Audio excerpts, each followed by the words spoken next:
Now, let me know if you guys can hear me, because and if my stream is actually not buffering or anything, because I'm having a few little oopsies with my my computer at the moment. One of it is that my hard drive is almost full, so I'm moving some files in the background.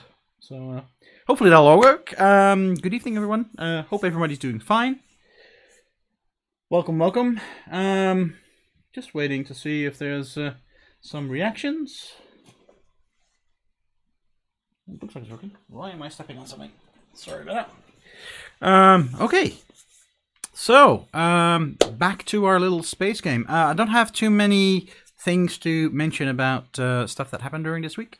Well, I guess, you know, cat's kind of out of the bag that I am helping Jan and Mikey out a little bit with their MacRaiser project, which is starting to look really, really nice. So I've known Jan for a little while. He's a pretty cool guy. He's done the one of the Godot courses for Game Dev TV, and since been working on some of his own projects. So they did the Godot Getaway tutorial series, where you can zip around in a nice little car within a little cops and robbers game, which is a lot of fun to see. And they are working on a little Wipeout clone at the moment, which is looking pretty cool, seeing that they've only been working on that for a couple of weeks. Again, with the idea that they want to turn that into a tutorial series. So we'll see where that goes, whether they can all make that happen. But I'm helping out here and there with just some logic and some shader stuff. And who knows, you know, I might even participate in one or two of their things. Time will tell. It is all up to seeing whether that project becomes successful or not. But I'm just having fun. They're great guys. I like hanging out with them, so I don't mind helping. You know, it's always something that I enjoy doing. So that was one of the things that well, that didn't keep me busy this week. I only spent 1 or 2 hours with those guys during the week at some point in time, figuring out some small things. Mostly I've just been busy with work. Trying to think of anything else specific that has happened. I don't really think so. I have been working behind the scenes a little bit on the space project itself, just doing, you know, some of the nitty gritty things. One of the things I wanted to specifically look at tonight, which is in our player setup, that I'm now using the pointer class, the function pointer, from the XR tools library to do our selection, because the logic that we wrote, I think 2 or 3 streams ago, is nearly identical. It was based on that because it needs to use the same logic around the viewports. So yeah, I thought I was a little bit dual. So I went into the XR tools project and started working on making the function pointer more generic. So it now has the option to either work as a laser pointer or to show a target dot wherever it's intersecting with something. I've also added in the active button a option to work on a VR action instead of on one of the button triggers. So that's something that we've done here. Excuse me. Where it's set to VR action, which basically means that we are triggering this on a Godot action. So that is the same action that we have been using for a while in our input map. So we have our primary fire here, which is currently selected on our trigger on our joystick. Should probably put the mouse back in there and see if that works properly, but I'm going to leave it on the joystick for now. And that just means that our pointer can work either on the button on the controller if it's paired with a controller, or it can work with an action. And that is one of the discussions that we have been having behind the scenes around the whole VR system. We now have the action system inside of OpenVR. We now have an action system in OpenXR. And that seems to be the direction that the industry is moving towards. So one of the discussions that is being had at the moment is that that we might look into a deeper integration between the Godot action system and the VR action system. But that's a Godot 4 thing. For now, I needed this to be able to react on a a button press that was not part of the VR controllers, of the track controllers, so it had to come up from a normal controller, and I added that in this way. The other thing is that the default setup, you can see that this thing's pointing downwards at an angle and it has an offset. That all has to do with when it's paired to a controller, the track point of a controller is at the top and not really where you want the laser point to come out with. And do I have a controller here? Yeah, let me look at a controller here. Boom. You can see that the stem is pointing downwards. So our controller's rest position is actually like that, with the controller pointing at a 45-degree angle downwards. And that is why that is a default in the laser pointer in the XR tools. But for our HMD, when it's paired to our HMD, we obviously want to have it pointed forwards. So there we reset the orientation and we reset the offset and we get the functionality that we want. I still wanted to keep the controller settings as a default because that is where this is used most of the time. Hello SSLX. Welcome, MDiffRa Pro. Not quite sure where that acronym comes from. Kokrevish, welcome. Thanks for joining. I hope you guys all are going to enjoy tonight's stream. One quick second. I just want to see, why did I get a message?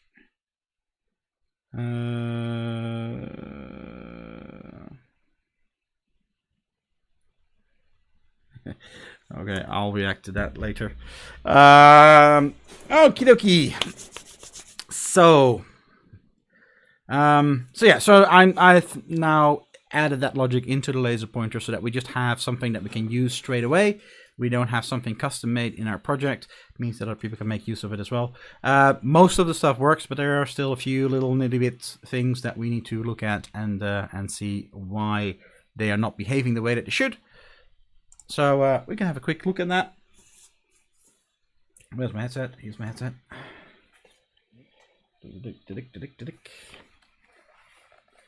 All right. So we can now see that we've got a big ball as a laser pointer and our little dot is following, but it only goes halfway. So somehow at the half point of the screen, it is messing up. So that's something that I need to look at. Why is that happening? I have a feeling that the collision shape isn't being updated properly, so that's something to look at. Our ball stopped working. That's the other thing. I forgot the roof. I need to fix the roof. I actually changed the dimensions of this room. I made it less wide. I thought it was too wide. The doors were too far away, so I made it slightly smaller and I made it longer. And that's something that we're going to be looking at some more later on, but I forgot to fix the roof. So you can see that the ball is working on that one. I just don't know why it's not working on that, and I don't know why it's only going halfway there. So that's something to look at. Now other rooms are working. Our brig is working. We should be able to go to different rooms. So here we're outside on that. This guy is way too close, but you know, and it's not doing those. So I forgot to hook those up. So we only got halfway with that. So yeah, our observation deck we have to really complete, but it's just a placeholder scene for now, just so that we know that we want one. So yeah, we have a few things to fix tonight.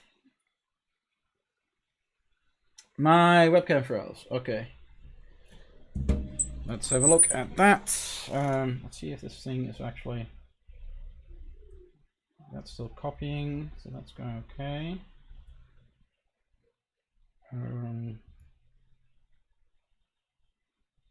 Okay, my space is, I'm starting to free up space on my computer. That's good. All right, I'm just going to take this one out. Oh, it's really hot. I think my my $20 little cam thingy is starting to have the best time. Now, one thing that I noticed is that my computer is pushing a lot of heat out that way. My capture card is in the back, so that's I want to keep. Hold on, do I have an extension cord here somewhere?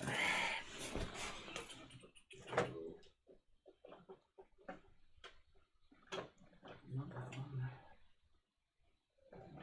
No, I don't. All right.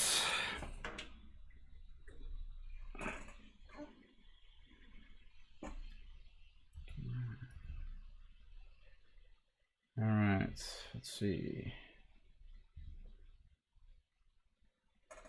Alright, that guy is back now. So let's hope that it stays there now. Maybe I just unseated because it doesn't have a very good connector at the back. But I think maybe my $20 little thingy is starting to give the ghosts. I don't know. Let's see if I can put this somewhere a bit better. Alright, I can go like this. Okay. Hopefully my webcam stays, but yeah. If not, time to buy a better one. Hey, can't go wrong for 20 bucks, right? It was worth trying.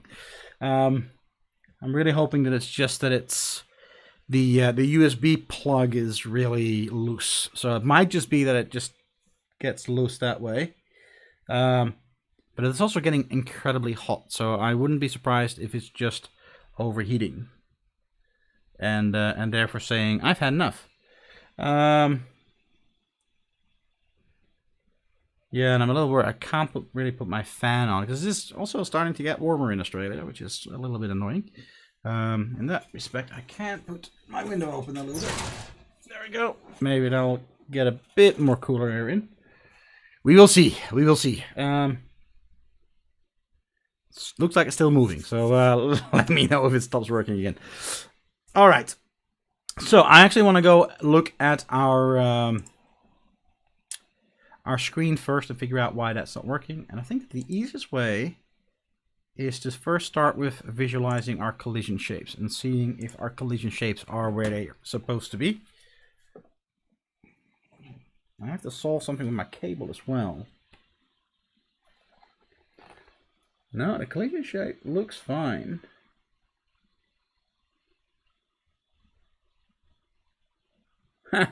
The collision shape of the I think you guys can probably only see one of them. This is what I hate about headsets. My glass is always coming off. But yeah, my collision shape is showing the what do you call it? I might just not be pointing far enough. Oh, my microphone is in the way. I might just have a problem that I'm just not. I haven't got it set far enough. Let's have a look at that. Player. Actually, let's close that. It's only going 10 meters. Let's change that to 30 meters.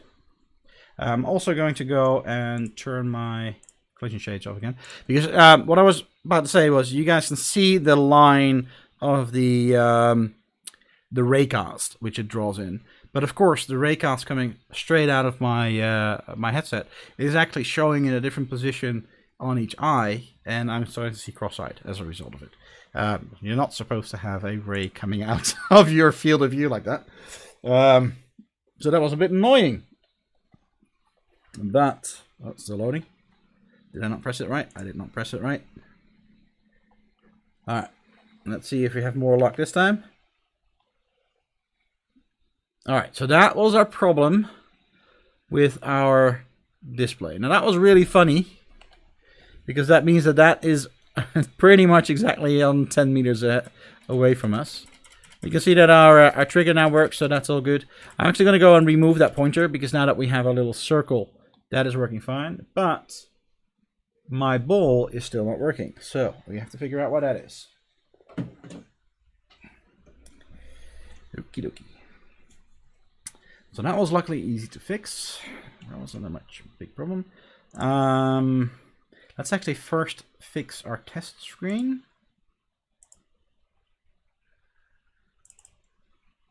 And get rid of our cursor. We don't need you anymore, because now we have a little laser pointer thingy. Which means we no longer need that. There we go. Alright. So now we need to figure out what broke on our interaction script. Why is it not seeing this? So we've got our pointer entered and pointer exit. And we got press. So let's see if it actually, if you can press it with just a pointer entered and pointer exit that broke, which is possible because we changed how everything worked. No, it's totally not getting anything. So that's not good. That's not good. This is also a good reason to actually put in some collision shapes on our floors and stuff so that we can at least see our target go around. Although now we do also only see our target when we can actually interact with something. So that could work both ways. All right. So why are you not happy? Hold on. Why am I seeing my... There we go. So that's on the right layer. So that's good. I don't think that matters. All right. So is it something on our laser pointer that's not working properly? Let's go have a look at our laser pointer. So that's using our raycast here, which defaults with everything on the collision mask, but we are going to do that. So that's it collides with areas and bodies, or only bodies. It doesn't collide with areas. So did we create that as an area? We did. Okay. All right. So that is something that I really want to push out to our function pointer as well, because that is really something that I want to make settable, and not because not everybody will want to have that interact with areas. So we're just going to transfer those properties, and I have to remember to also push that out to XR-tools. Like I said, this is an XR-tool, so these are features that that are moved over there. Get some drink.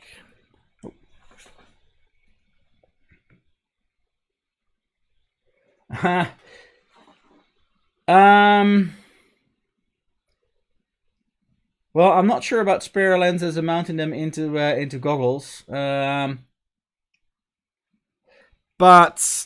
I do want to get those screw-in VR lenses at some point. You can actually order lenses online to your prescription that then slide over the lenses in your VR headset. And while I don't want to do that for all my VR headsets, first of all, because it costs too much, but second of all, because I share my headsets between my family members. So obviously, if I start putting lenses on my VR headsets and my my kids want to use the VR headset to play a game, then they can't. But I'm the only one who uses the Index in this household, because it's way too expensive to have the kids play around and run around with that one. I might order some of those at some point in time. Need to get my my prescriptions first, though, and that would definitely help a lot. Although, again, the same problem that I still have is I'm taking them off, I'm putting them on. When I'm taking them off, I need to put my glasses back on. It's, yeah. Life of a VR developer with glasses is not always easy.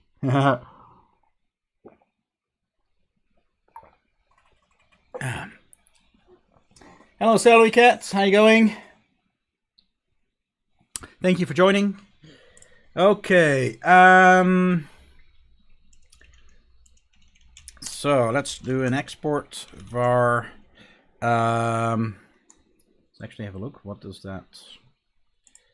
Okay, I like having more space, but I don't like having to go back and forward between these things. Collide with areas, bodies. Okay, I'm probably going to need to just do collide with bodies is true. Export var collide with areas is false. So that's our defaults. There we go. Perfect. That's exactly what we want. And then I'm not going to put methods against here because I don't really think. Well, maybe I should actually do that just for consistency's sake, just in case someone wants to change them on the fly.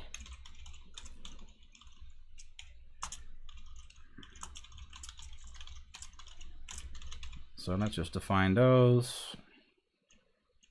That's the other thing, is that I removed all the getters in here because they were just double. Collide with bodies, a new value. Collide with bodies is a new value. Something that I also need to start doing consistently is inside tree start using that notation. I think that one's actually nicer to use. Oops. Raycast. Collide with bodies is collide with bodies. There we go. I'm going to go copy that and say areas. That won't autocomplete until I fix this one up.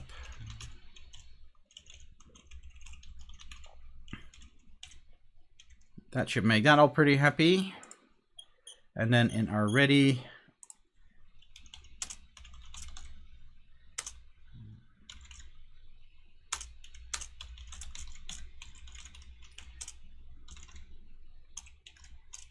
we need to make sure that we get our defaults in there. So there we go. Perfect. So that is something to push to XRTools. Let's go back to where we use them. So in this case, we want to make sure that we also can collide with areas.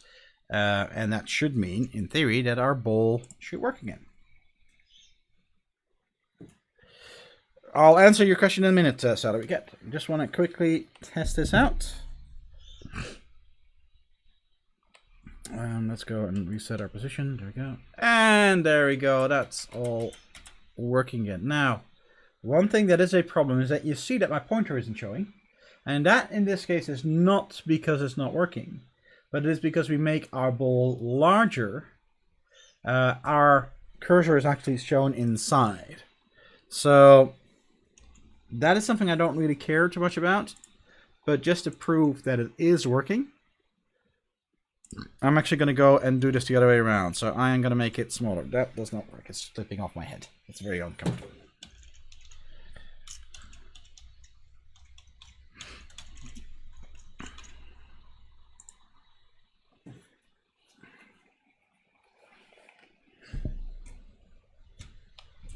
See, now you can see that it does exist. And you can see that it's slightly outside of it because our collision shape is still on the original size of our test object. But now that we make our mesh smaller, we are not drawing our cursor inside of it. So that is now properly working.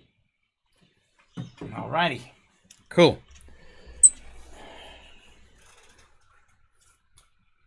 All right, the Oculus Quest 2.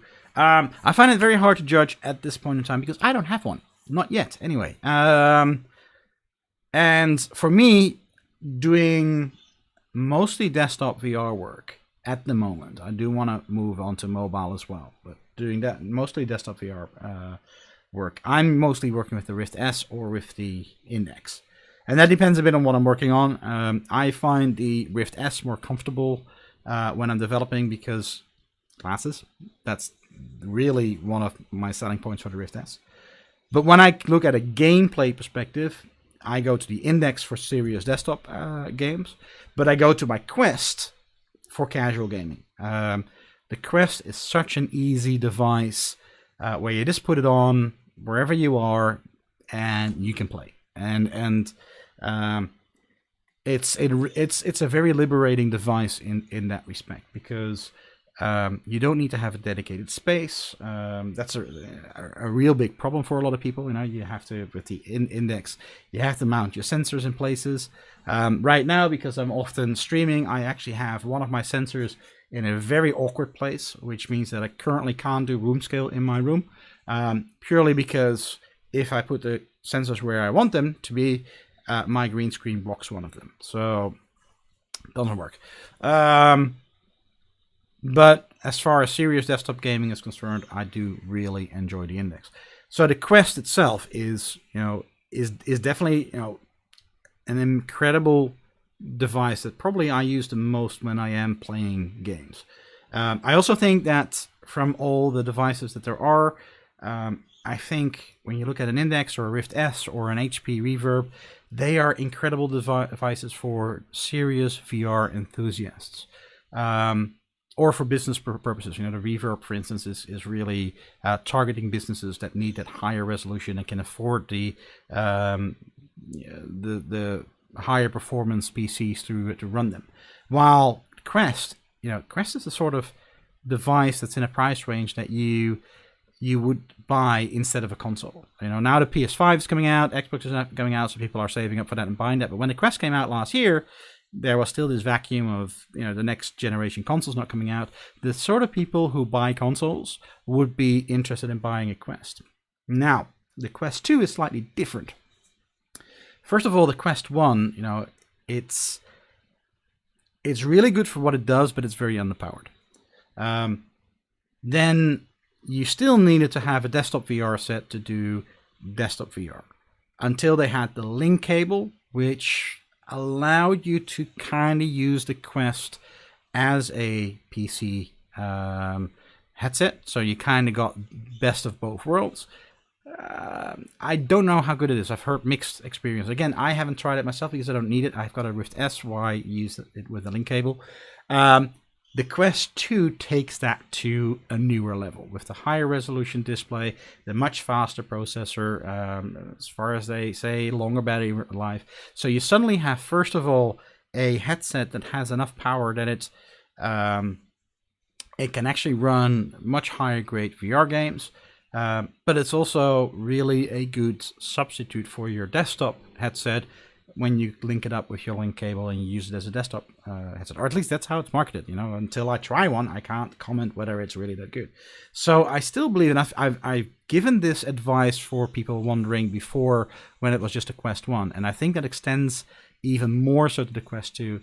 If you don't have a VR headset, you want a headset to play games with and also be able to do some development with. Quest it's the best bang for buck. That's just the best way to say it. You know, like I said, I've got the Quest 1. I think it's an amazing device. So anybody who's sort of wanting to get into the VR market, looking for something that is on the lower end of, you know, spending, technically speaking, these devices are really, really good. Now, until the Quest 2 actually gets into the hands of people and we find out whether the changes that they've made to the controllers and some of the other changes that they did to the panels and stuff like that, whether that means that the device is going to hold up to reputation, that is, of course, something that remains to be seen. And then you have the whole discussion about the whole move to Facebook. The fact that, obviously, Oculus has been owned by Facebook for 3 years now, I think, maybe 4. So, you know, this was an inevitable thing that they were going to unify the Oculus user base with the Facebook user base. And that has a lot of people, you know, sort of not happy.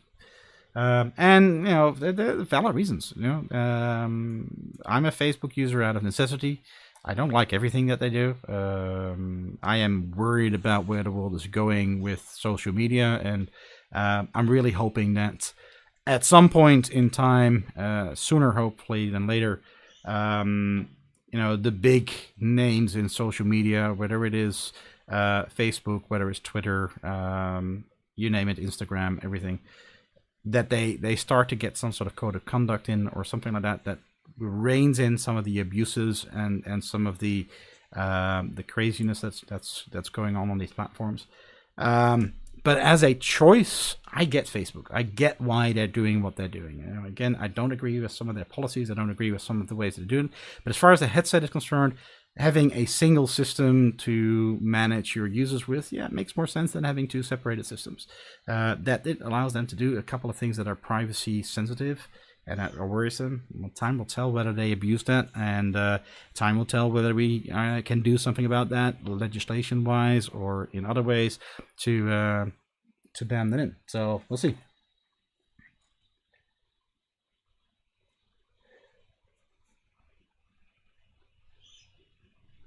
Yeah, so indeed, the link, again, I don't have any personal experience with the link.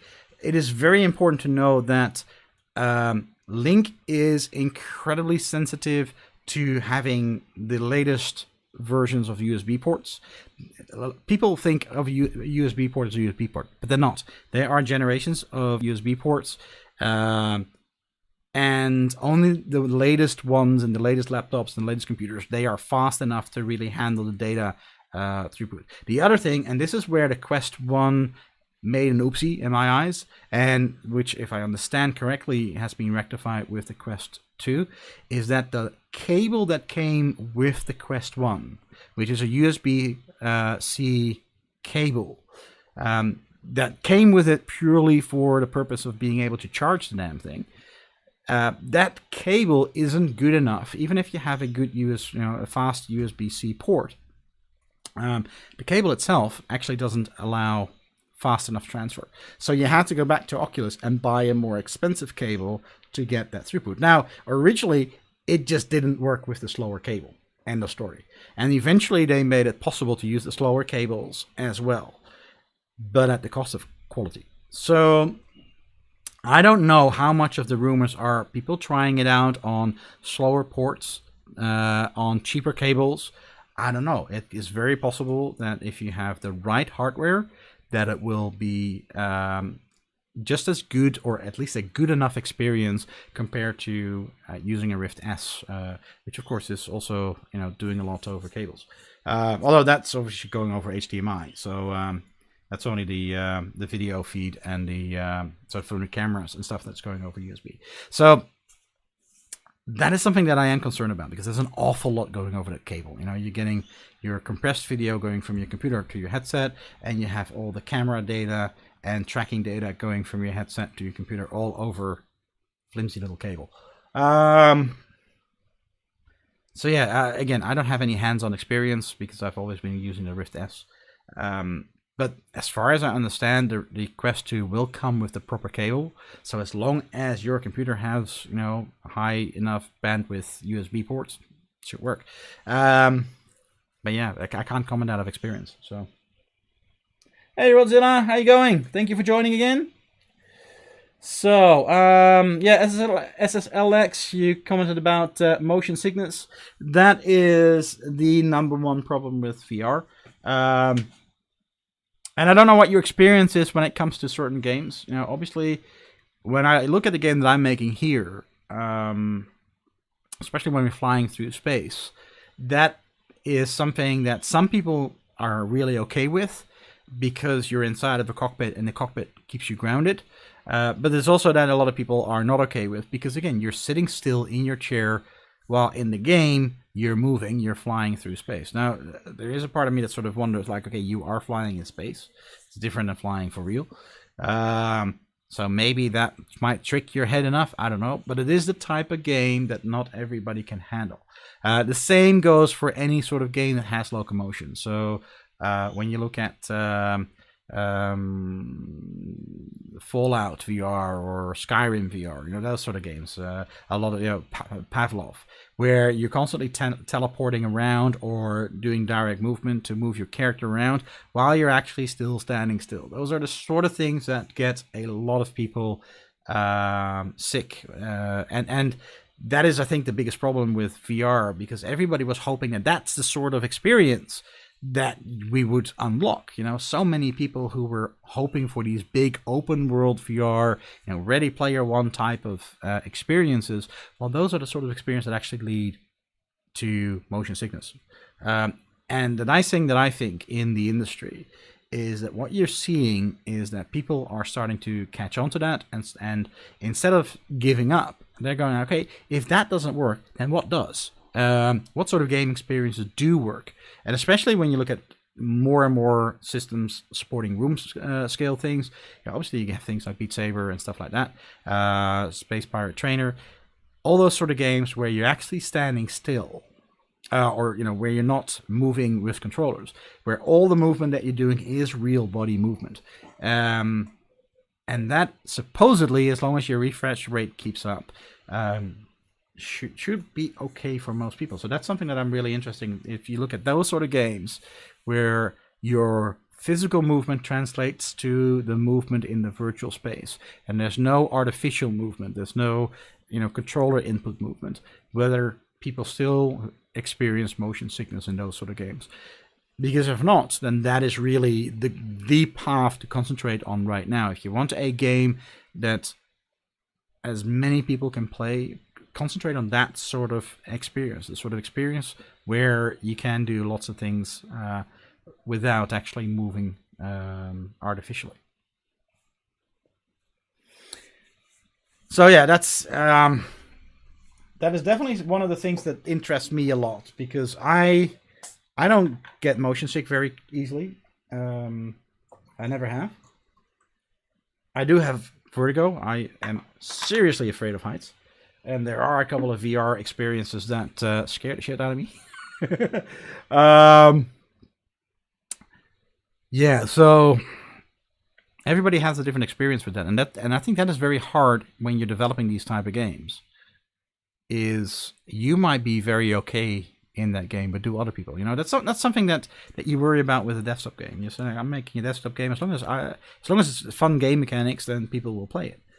With VR, it's suddenly you can make the best game possible in VR. If people get motion sickness as a result of you playing your game, they're not going to play your game. So, yeah, that's the big thing that still needs to be solved. And again, I think a lot of it can be done by making smart choices and avoiding the type of games that are prone to motion sickness, unless that's really the game that you want to make, and you're going to accept that only half your player base can actually play your game. Who knows? I don't know where the percentages lie. But it is right now the Achilles heel of VR, and hopefully someone will solve it at some point, or come up with a way to deal with it. Anyway, so we have that working. So we figured out that was because we weren't supporting collisions with areas. So we have now added that in. All right. So now when we look at our bridge and we look at this guy, I think the problem that we have is indeed I haven't actually implemented the presses. So now the other thing that I need to do here is that code is always going to be the same. So I think I am just going to rename this function to door pressed, which means that I need to I wish you could rename it from here, but anyway, I'm going to reconnect that. So connect. We're going to do over here as well. So we're just going to go and connect that to the same signal. There we go. And I'm going to connect this guy. There we go. And now actually I'm thinking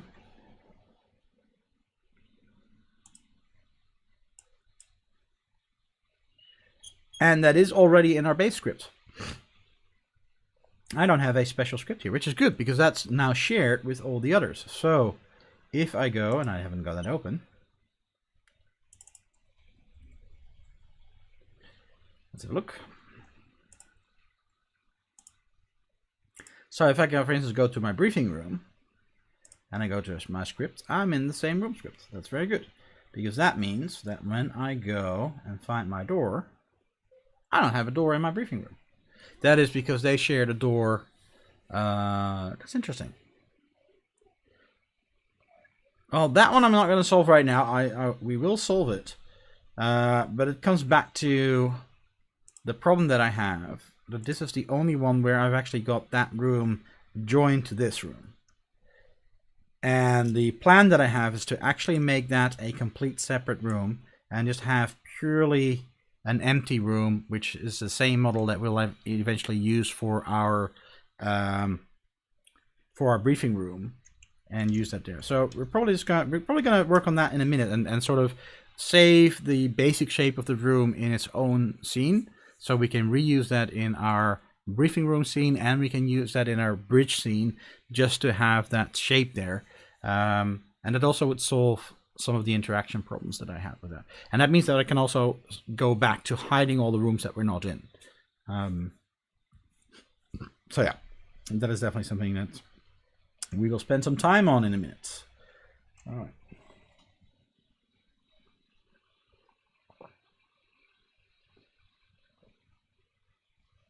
One of the downsides of it getting warm is I'm also getting very thirsty. I'm going to run out of water soon. All right. So let's do that on the other rooms then. Not in the hangar. It doesn't matter there. But we're going to go over here and hook this room door up. There we go. Perfect. And our player quarters. There's a door here. Same thing. There we go. Our observation deck, that was the one that we just had a problem with. There we go.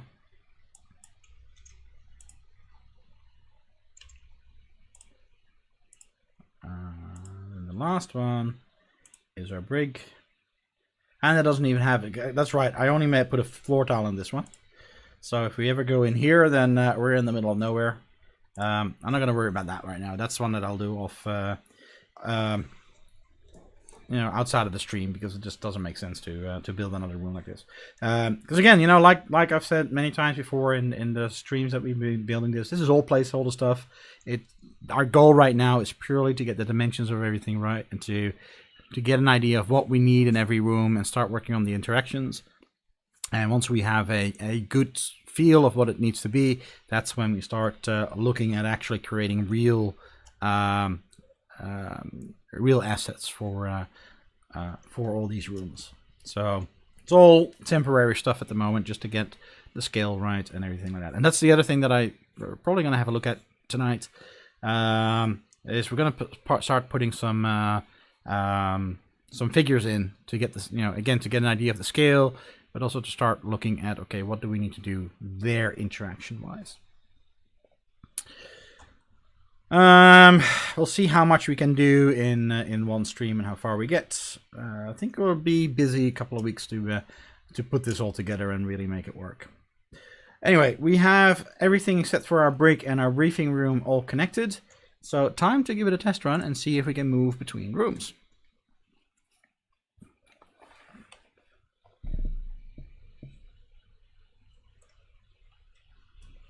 Alright, so can I go back to the observation deck? This time I can.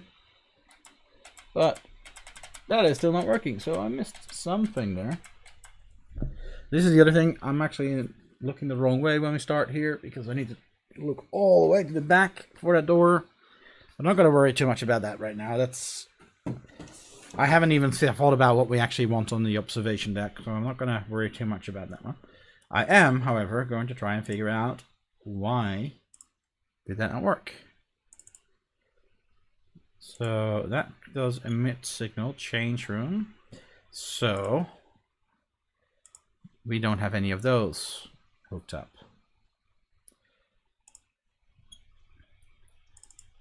This is where I'm wondering if I really should be doing this with signals, or whether I should just do this because I know that these are always going to be children of this scene, and I can just call things directly. Signals are the nicer way, or the more proper way to do these sort of things, because you should never assume in a child scene, you should never assume anything about your parent. But it does mean hooking up a whole bunch of things, and I think we even skipped one just now. Oh, we did. All right. Why is that not working?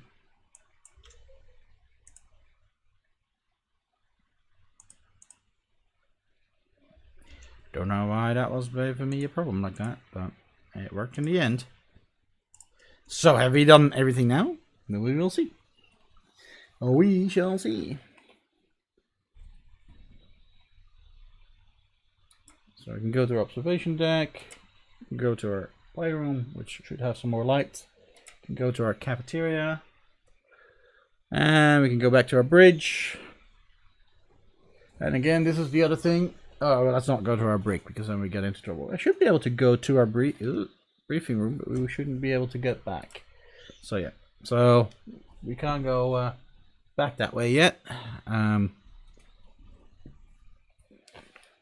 But we can move around now. Now, for those who have missed some of the earlier streams, the whole thing of hooking things up here is all about every door currently being the same object, just used multiple times.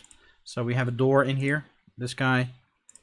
We have defined on the door which levels that door can go to. So that's this door, which will lead us to either the observation deck. I do need to learn to spell that better, but I'm not going to change that right now because I need to change it in every place because it's all hooked up by name. Observation deck. Yeah, I'll fix that. I'll fix that later. But these names need to match the names in our scene, because it's going to look in here which one it is to move there.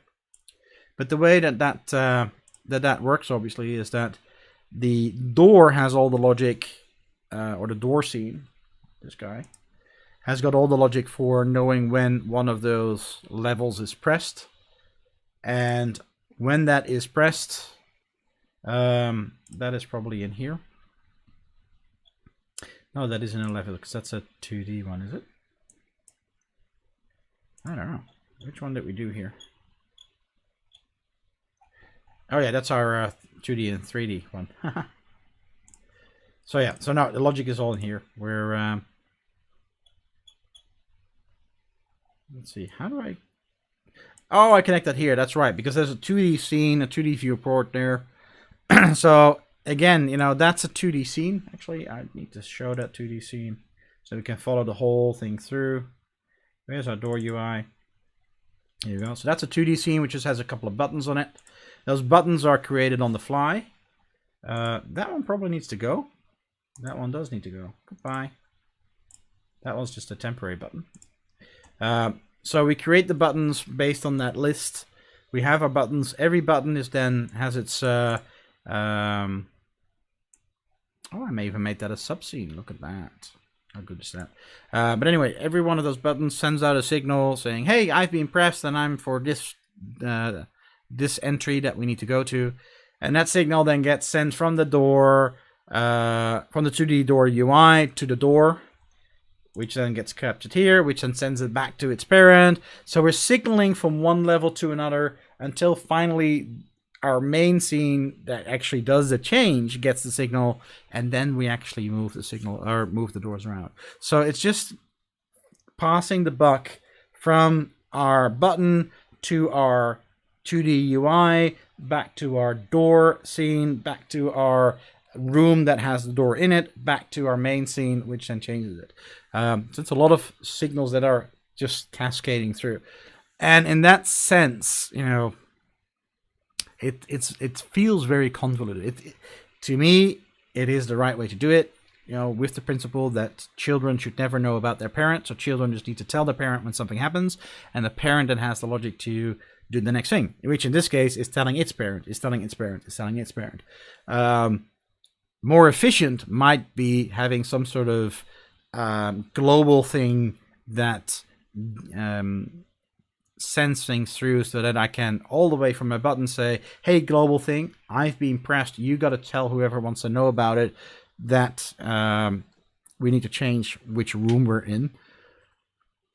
That's another way to do it. Might be easy, you know, less steps and maybe even clearer.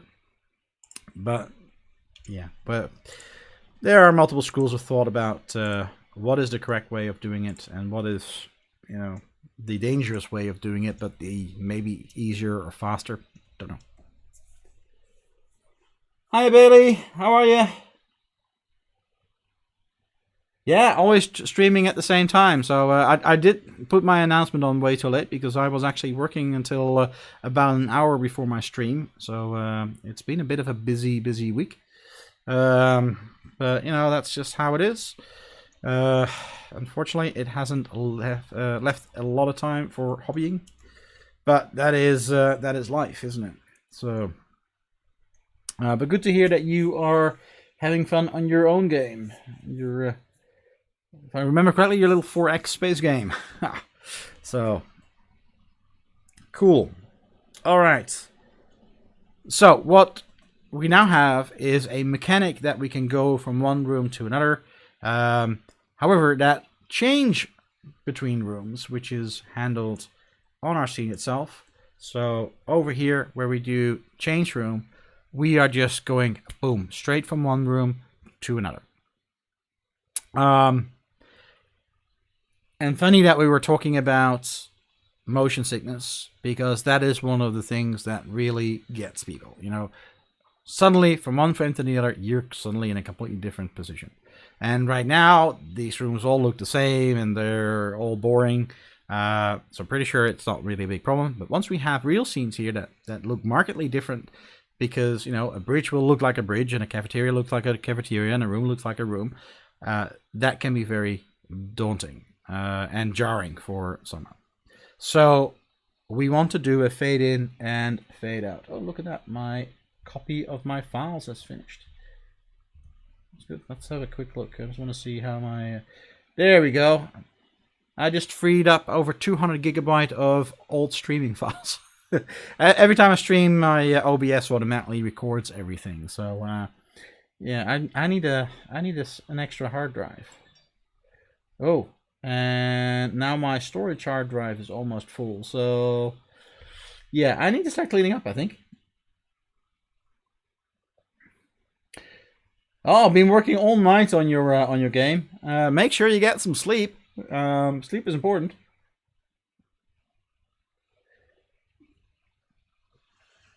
All right. So, all right. Now, one of the nice things here is we're not changing scenes, right? The whole specific idea around how things work here. And actually, I'm going to, before we finish this, I'm going to put this back in. And we're going to do the thing that I was talking about with the briefing room, that I want to actually save the scene for the briefing room, so to speak, the base scene.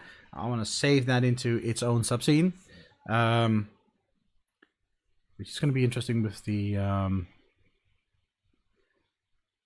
yeah, we'll do the roof twice, because I do want the roof to be hidden when I'm normally working with it. But we'll save that as a separate scene so that I can attach that to the bridge, so that we have an empty briefing room when we look through the door in the bridge, and we have an actual briefing room where we'll eventually also have some NPCs inside when we actually move into the real briefing room. So let's do that first before we finish this, because that means that I can also have that invisible logic back in there, which also means that I want to start with making everything invisible on ready, because we're going to be changing the room when we come in. What's triggering the initial change? In the init world, we do a change room. I was wondering, like, we're making all the rooms invisible. Where do we make the first room visible? But it's because in our init room, we are doing that. So, sweet. All right, that'll do good. Now, one thing that we could do is in our main scene, we already have our fade to black. Are we going to add a second fade to black? Yeah, I think we are in this case. I don't want to. It doesn't really cost anything extra, because they're going to be hidden when they're not used anyway. So anyway, on our bridge, no, on our scene, start scene. Here we go. So here's our briefing room. We are going to move that guy out of the way like this. Boom. And now inside of that, there you go. Hello. We're going to go and start moving some things around. So my roof is going to stay the way that it is. I am just going to add in a new spatial here. And we're going to call that briefing room base.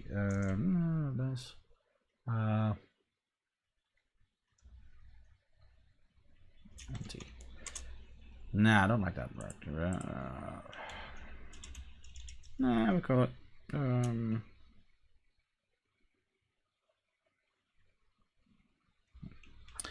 going to call it base, even though I don't really like that one too much. Anyway, we're going to move our floor in there. We're going to move our walls in there. And we're going to go move our lights in there, because I think our lights should be the same in both as well.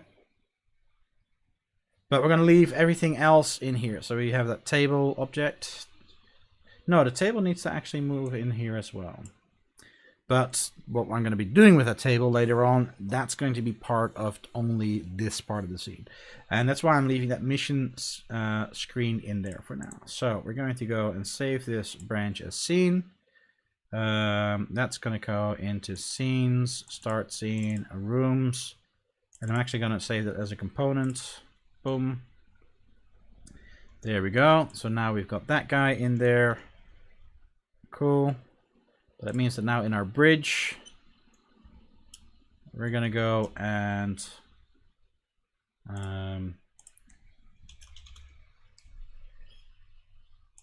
nope, that's the wrong one.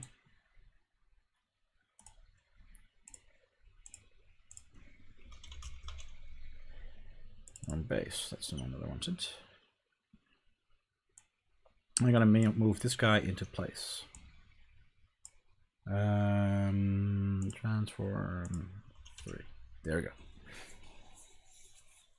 Okay, so that's going to be in there now, but that doesn't have a roof at the moment. As you can see, I still have the roof on the old dimensions, so we're going to move that around. But this guy does have a roof, but that's only in here, and that's why I wanted to have that separate anyway, because I wanted that to be hidden when we start. All right, so let's go and start moving things around over here. I like reusing things and not just recreating it, so I'm just going to first patch up the roof that is now, oops, the Z and the Y are a bit close to each other. But yeah, I'm just going to move these tiles into place so I don't have to create new ones. There we go.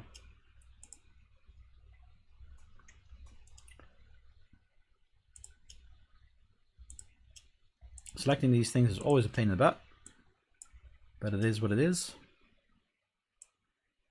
There we go. Still have these two left. And then we got some spare ones at the other side. Again, like I said, I have just resized that room. Mix up the Z and the Y axis again. There we go. Oh, this is so annoying to select because the widgets are too big. That's the wrong one. Okay, so we need to go and hide the turbo lift. Oh, that's interesting. Okay, because I had them all selected, it hid the whole selection and not just the the one that I clicked on. I didn't know I could do that. Anyway, come on. I'm too close to the arrow. Alrighty.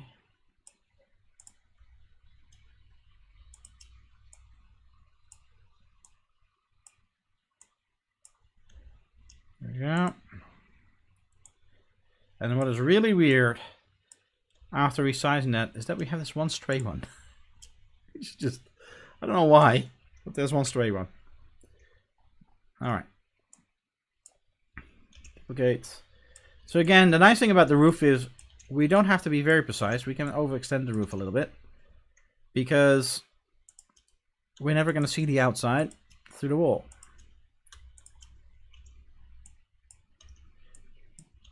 Plus that once we actually model a real room, this whole thing won't matter. There we go. So I made a few more roof tiles than we really needed, but I don't really care. There we go. So now we have our briefing room, but as just a model. Excuse me, attached to our scene here. And we have a separate briefing room which uses exactly the same scene, but in which we'll have our actual logic for when the player is inside of this room. And again, there's going to be then a difference between looking into it from the briefing room, where we will just see a empty room, and I might even move the lights back in here to indicate that you know, nobody's in that room. The room is off. I don't know yet. Both is kind of good. Hi Zendra, nice of you to join. How's the Godoting going? The Godoting. That's a weird one to say. Pretty good so far. I hope everybody is enjoying what we're doing. So, here's our door. Let's go move our door in. Why is our snap not on? That's weird. Oh, because I was moving those things into place. That's right. That's the wrong way, but now we can move it into place like this. Okay, so the gaps that we have here are actually solved in our main scene here because we already have that wall. So that's one of the reasons why I didn't include that wall in our briefing room scene, because it would be double. But now that we split them out, and you're actually in a different scene or a different part of the scene when we're inside of this room, we need them again. So let's add in another wall and move that guy into place.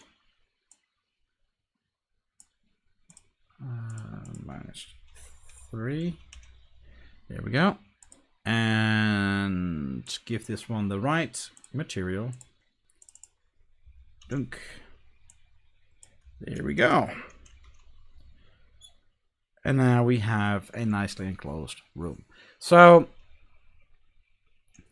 that's the whole trick that we're doing here. Is when we're inside of our bridge, we have a fake room on the side that we can see when the door opens. But when we're in the real briefing room, you know, we don't know that there's nothing on the outside. Now, that does mean that we do need to recreate part of our bridge here as well.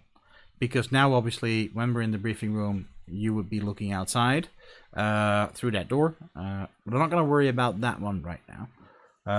Because I've got half in mind that if you choose to go into the briefing room, the briefing starts. So that is, you know, your first step to actually starting the next mission. And we therefore won't be able to go out of that door. Which means that also for now, I'm not actually even going to allow that. I'm going to disable this door. And we're going to leave our destinations empty. Which means that once we're in the briefing room, we're going to assume mission start. And that is something that we need to start working on. Not right now yet. Okie doke.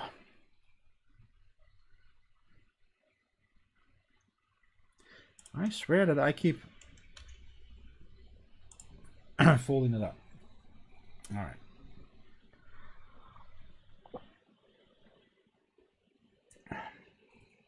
All right. The other thing right now is that in our... No, that's in our start screen. See it? I swear, it just keeps opening that roof thing. Why? You know, is that because... I don't know why. Goodbye anyway. I don't actually want to use you at the moment. So when we switch our scene here, we make the room that we were in invisible, which actually also means that we should do the fade out first and then make it invisible.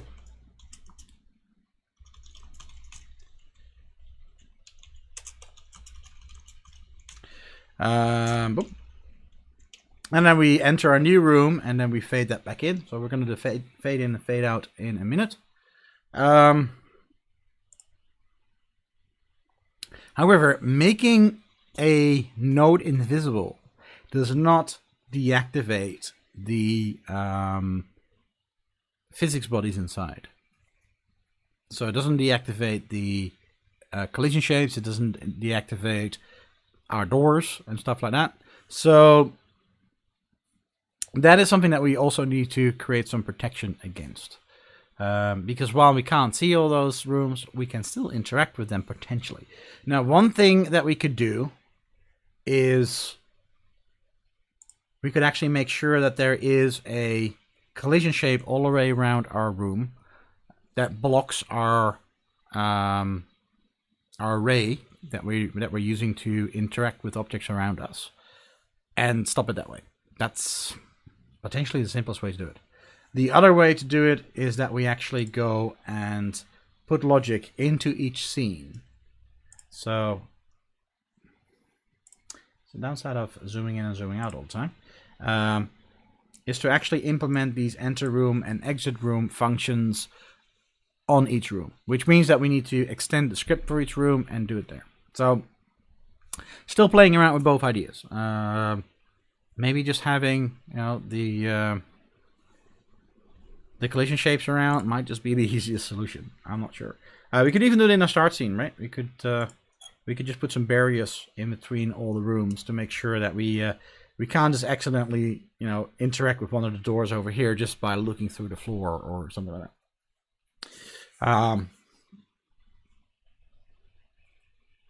My camera's still working. That's a good sign so far. So, let's work on the fade out, fade in first. So we're going to steal our fade to black from our, again from our XR tools, where that's, I think it's an XR tools, isn't it? Where are you from? Can I see the path? Yeah, the one of my XR tools things. So that's the one that we are using in our main scene. Did I close that again? Of course I closed it. Why do I keep closing things that I do want to keep open? There. So I use that here for the scene transition, but right now we're not doing a scene transition. We're not loading another scene. We have everything in our one scene. So there's no loading times when we go from one room to another. That would, in my eyes, be completely overkill. But we do want this fade out, fade in effect, so we're going to steal that out of here. And we're basically going to be doing exactly the same as we're doing here with our do load world, where we're going to do a fade to black, make the screen black, and then we're going to yield until we get the finished fading signal. So the fade to black is going to cause our screen to go to black. Then we wait until that's finished, and then we can do the rest of the logic. So we're just going to copy that, and we're going to go and put that over here. Now that thing is called fade to black here as well. Of course, I can't see that. Fade to black. So that one we're going to set to is faded. We're going to finish our fading. We're going to exit the room over here. Ding ding. In this case, we don't need to do any sort of yielding. We might do a small delay there. I copied a little bit too much there. We put our room back in, and now false. And in this case, I'm going to leave it there just in case I'm going to do something with it. But I actually don't care to wait for it, because I'm going from black back to transparent, so that I see my room. But in this case, you know, I'm already in the room. I don't have to wait until that's finished. It's fine. The room's there. I can interact with whatever I want. So, let's see if that works.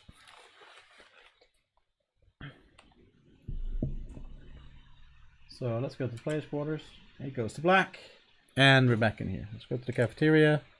We go to black, and we're here. Let's go back to the bridge. We go to black, and we are there. Cool. Sweet. Let's go back to the bridge. Alright, that was easy. I guess, you know, when you've already built it before, then it's just copy paste and it's working. Love having the right components around. Alright. Alright, so now we have a more smooth transition going from one room to another. Instead of it just being an instant teleport, we have a quick fade in, fade out. Maybe let it go a little bit faster. I did think it was a little bit on the slow side. Let's see how that feels.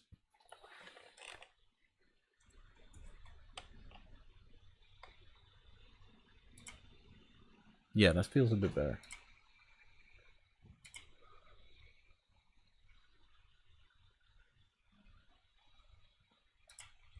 Okay. So, with some of these rooms, we can really feel that we're not placing the player in the right position and making it hard. You know, I really have to turn my head around in some of those places, but I'm not going to be worrying about that yet. The idea is to go through each room and start figuring out what needs to be in there, putting some boxes and stuff in like that to kind of indicate what needs to be in there. And when we get a feel that everything's in the right place, We can figure out what the best place is for the player to spawn into. And then we can decide whether we want to move any of the doors around or put them in different places. Because the goal is to have everything that's important in that sort of like that 120, 130 degree cone.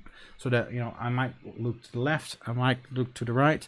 I don't want to need to have to go all the way around. We're doing a seated experience with the player basically looking towards their screen, but then with the headset on. So we want to make sure that everything is within that field of view.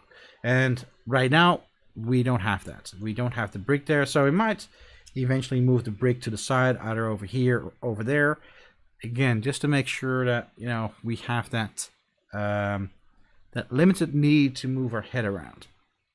With a lot of these rooms, I want to fill them up a little bit and start thinking more about what we need to have in there before we really start figuring it out. Now, one of the things that I find very important before we actually start filling stuff up and start figuring out what needs to go where and put some placeholder boxes in place to sort of label what we need to have, I want to put some characters in here. Now, I don't have a character model right now. I was looking at Mixamo, the Adobe thing where you can get these rigged characters, which really is the sort of thing that I want for this thing. But I couldn't really find anything useful, and I was thinking about maybe I need to use the Y-bot. But if I'm going to go for that, might as well use this little guy for now. So this is a open source mannequin that GD Quest created, or the GD Quest team created, as a stand-in mannequin for your games. You can start building your logic in your game and run this with this guy, run around with it and get all the animations right, and then decide to actually create a character for your game that's proper.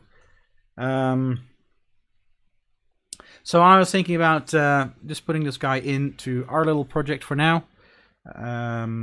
See how easy we can get him in there and see how easy he is to use, because my goal right now is just to have the character in our rooms to get an idea of scale, to get an idea how many characters we can have in the same room at the same time, what their places should be, what their stations should be, because eventually, once we have the real characters that we want to have in our game, we want to have a mechanism to put each one in place. And that might just mean that, for now, as we're designing, we're going to use multiple copies of the mannequin, maybe give them different colors to have them stand in for the different characters that we're going to have in our game.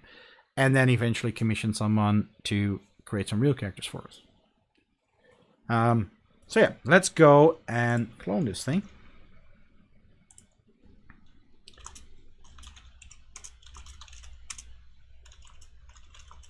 And I'm going to find out that I've already got it. No, I haven't. Very good. All right. So let's go and open that guy and have a quick look at what Nathan's got. Import. Browse.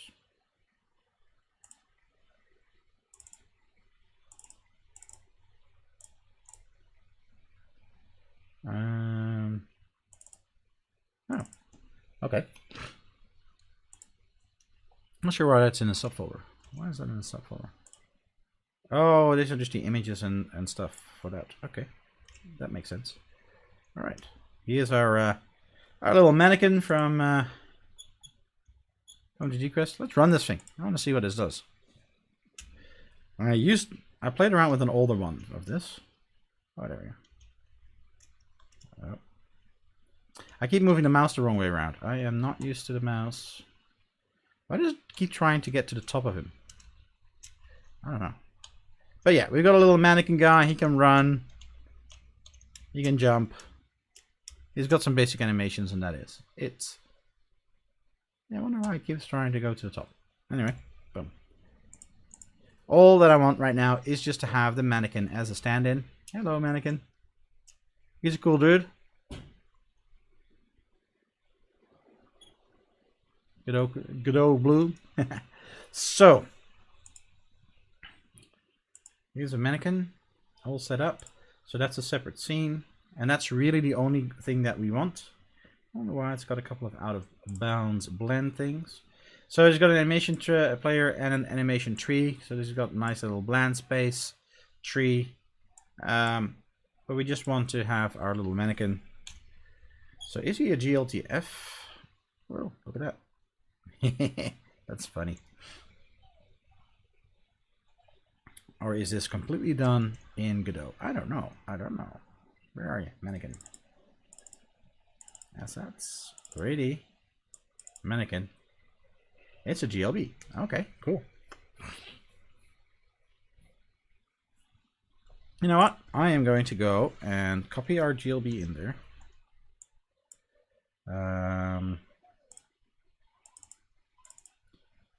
Mannequin space. Assets. So we're going to make a new folder here called GD Quests.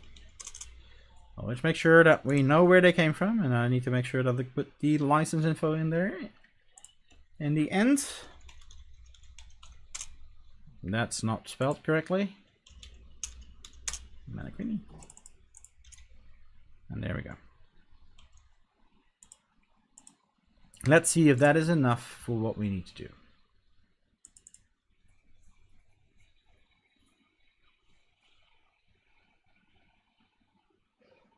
No, this is not a third-person project. This is a VR project that I'm doing. The Mannequin one that I just opened, that is a third-person project. So again, you can just download that from GD Quest's GitHub, and that's just a nice little example. You know, it's first of all, it's a stand-in mannequin object that you can use until you have an actual a character that you want to have in your game. But he has got all the control stuff around it. That's not what I'm interested in. I'm just interested in the model right now. So that's all that I copied over it, and I'll do the licensing stuff. Eventually I'll copy over the license files that I need to copy over. For me right now, this is just a temporary thing to have until I have real characters. And again, I'll probably make a few different colored versions of this so that we can start doing stuff with that. But for now, we have this. That's a new inherited. So there is our guy. He's in a nice little matrixy pose, I guess. That's pretty cool. So animation player, he's got a bunch of animations. Now what I wonder is, look at that. They made it. Oh, those are just all the skeleton things. Okay, so what are the animations that he has? He's got an air jump, land, dash, fight idle, and normal idle. That's what I want to do. Play.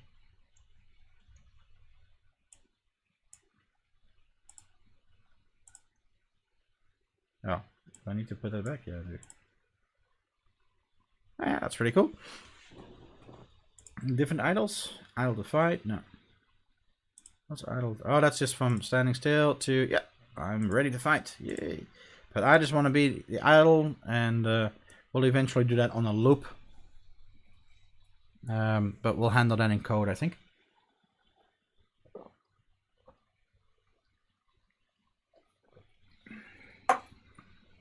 All right. I'm not going to save you. I just wanted to have you in there to see what we had. All right. Now,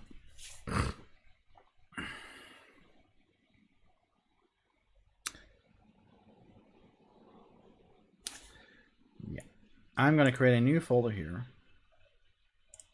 called characters. And the reason why I'm doing that is we're going to have a number of NPCs in our game. And I don't know who they're going to be yet. I haven't thought that far through yet. But we're going to use our mannequin as a stand-in object for each of those characters. So it makes sense to start creating the character scripts so that we can start thinking about how do we interact with these guys. Right now, I just want to place a few of these mannequins in our scene to get a feel of the size of the room and all that sort of jazz. But I think that putting the structure in place is already an interesting idea, a nice idea. because yeah, like I said, eventually we're going to need to have a dialogue system that we can interact with our characters. That every time after we finish a mission, we come back into our carrier. Our characters will be in different places. When we start our briefing, the characters that are involved should be in the briefing room, sitting down. I don't think I saw a sitting down animation, so I might need to add that. We'll see. But those are all sort of things that we need to start thinking about what we can do there. For now, we're gonna have to have a bunch of characters, and I don't know which ones we're gonna have yet, but I can bet you, seeing what we're doing, is that we're going to need a captain. So I don't know who the captain's name is going to be, but we're going to go and create the NPC file for that guy, and we're going to use him as a stand-in for now, just to have it in place, right? Now, to think ahead of stuff, I think we're going to add a new scene here. And we're going to call that character. Boom. Scene. 3D character. Boom. There we go. There's a character scene. We can go and put a script on there. I'm not going to put anything in there yet because I've got no idea yet what that's all going to be doing. But I just want to have that script in place so that I don't have to do any tricks later on. Can I do that from here? Yeah, I can. All right. Ready? Yep, that's a new one. So this is going to be the captain. There we go. Oh, I wish that it remembered where we were. Don't really care. All right. So again, I don't know what we're going to have in our base script, but we have the character script that all our NPCs are going to be subclassed from. No idea yet what's going to be in that base class, but I want to have that structure in place because it's easier to do that now than to retrofit that later on.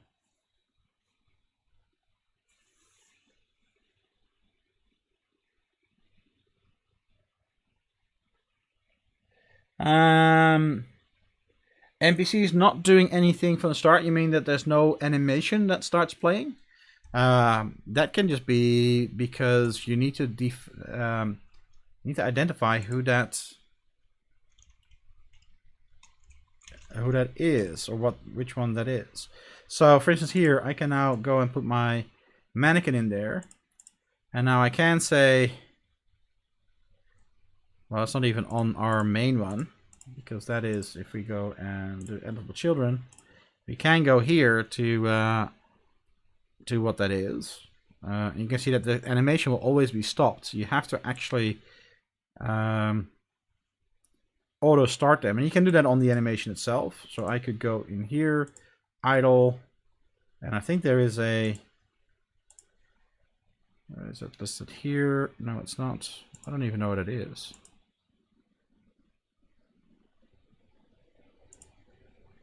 Is that here? Yeah, so that's going to go only for one run through. Anyway, I don't want to change anything here at all. I'm actually going to do it from script. But you need to identify which animation starts playing from the start and make sure that that animation is set to either looping or restarted every time that it finishes. So let's go here to script, and let's go and say we're going to extend this guy, create, and all that I want to do over here is we're going to go to mannequin, animation,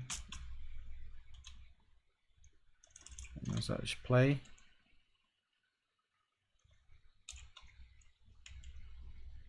No. Okay, let's find it, because I don't know. Animation player. Which one is... Yeah, so we have an autoplay property. I wonder why we don't see that over here. I guess that's not a visible thing. Anyway. So we can see if there is... Yeah, there's a play method, so... Why could I not do play? Oh, there is play. Okay. So we want to play idle. I really hate that I don't have the space they can see what it's doing. We're not going to do any blending or anything like that, so that's all good. So that should start it when our scene is opened. However, that will only do it once, so we're going to go and do an animation finished, and we're just going to repeat playing it. There we go. And that's a bit of a quick and dirty thing to do autoplay and repeat play. I could change the idle to be repeating, but the idea that you normally have in something like this is that when the animation finishes playing, we do a check whether we actually are still supposed to play it or if a new animation should start. And again, right now our NPCs are just going to stand there, running the idle loop over and over and over and over again. But once we start interacting with these guys, we're definitely going to want to have more animations and have some sort of behavior that they do something when you look at them. Or even, you have 4 or 5 different idle ones. And every time that an idle animation finishes, you at random select one of the next ones to run so that the character is continuously doing a slightly different animation. And that's all, stuff to think about. Obviously, once we have some real, a bigger collection of animations to deal with, you start looking at animation blending with an animation tree. And I don't think we're going to do a lot of that in my game because there really isn't that much of a point. Because it's not that kind of game, right? Most of the NPCs will basically be standing in a place and looking at you. But yeah, who knows? So anyway, right now our captain scene is just a placeholder scene. I just wanted to have it there because we will need a captain at some point in time. Everything that we've done right now is probably going to be thrown away at some point in time. But we now have a mannequin that we can play around with. Now before we start, there's one last thing that I want to do. And that is, I want to check how big this guy is. So our cube is 2 meters by 2 meters. Alright, so our mannequin is almost 2 meters. That's perfect. So that is a pretty decent size for our mannequin to be. Cool. I'm happy about that. Captain idle, exactly. Alright, so captain stands on the bridge. So let's start with putting our captain in here. I am getting so tired of roof being opened every time that we come here. We'll clean that all up at some point in time. For now, we're going to go and put our captain directly in here. Now, that's the other thing that I think. Boom. Why does he get that right away? Why does it not save? Oh, look at that. It went back to that. So it is not going to... You know what? I'm going to make this a tool script. There we go. Is that going to work right away? Yes, it is. Look, guy is moving. Even in the editor. That's cool. That's what I want. Alright, now he's standing on the ground. He's just not casting a shadow because none of my light sources have shadows at this point in time. And because my light sources are Omni lights, I don't really like them having light sources at the moment. Or shadow maps. That was the end of my water. It's gonna be... Yeah, well. See how long I last. I might have to be AFK for a few minutes in a minute and refill my water.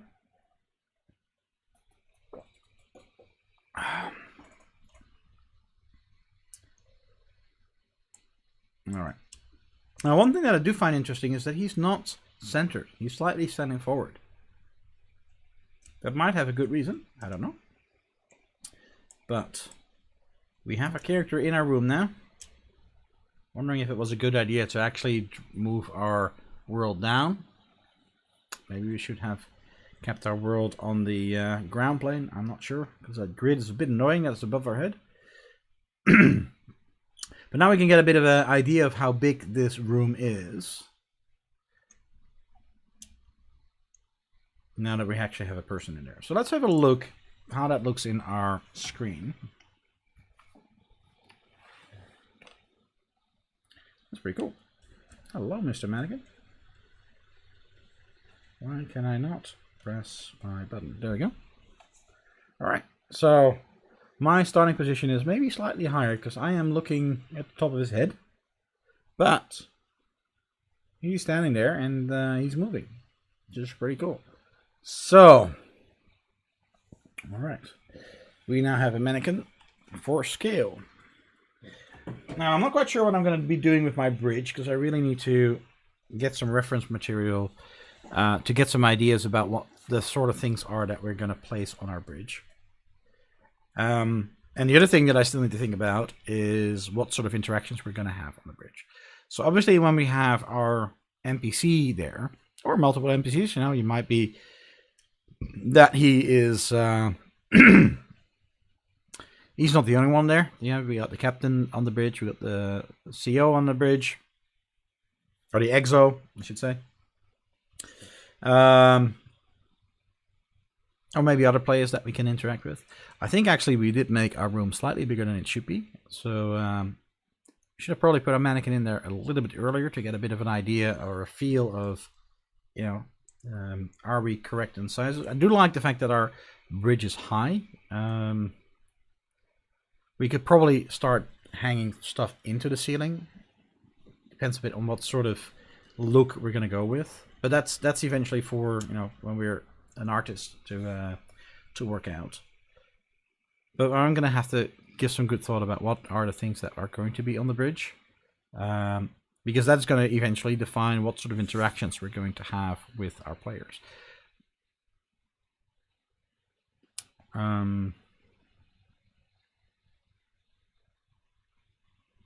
So yeah, that is a good question. Where to start? Where to go next with this?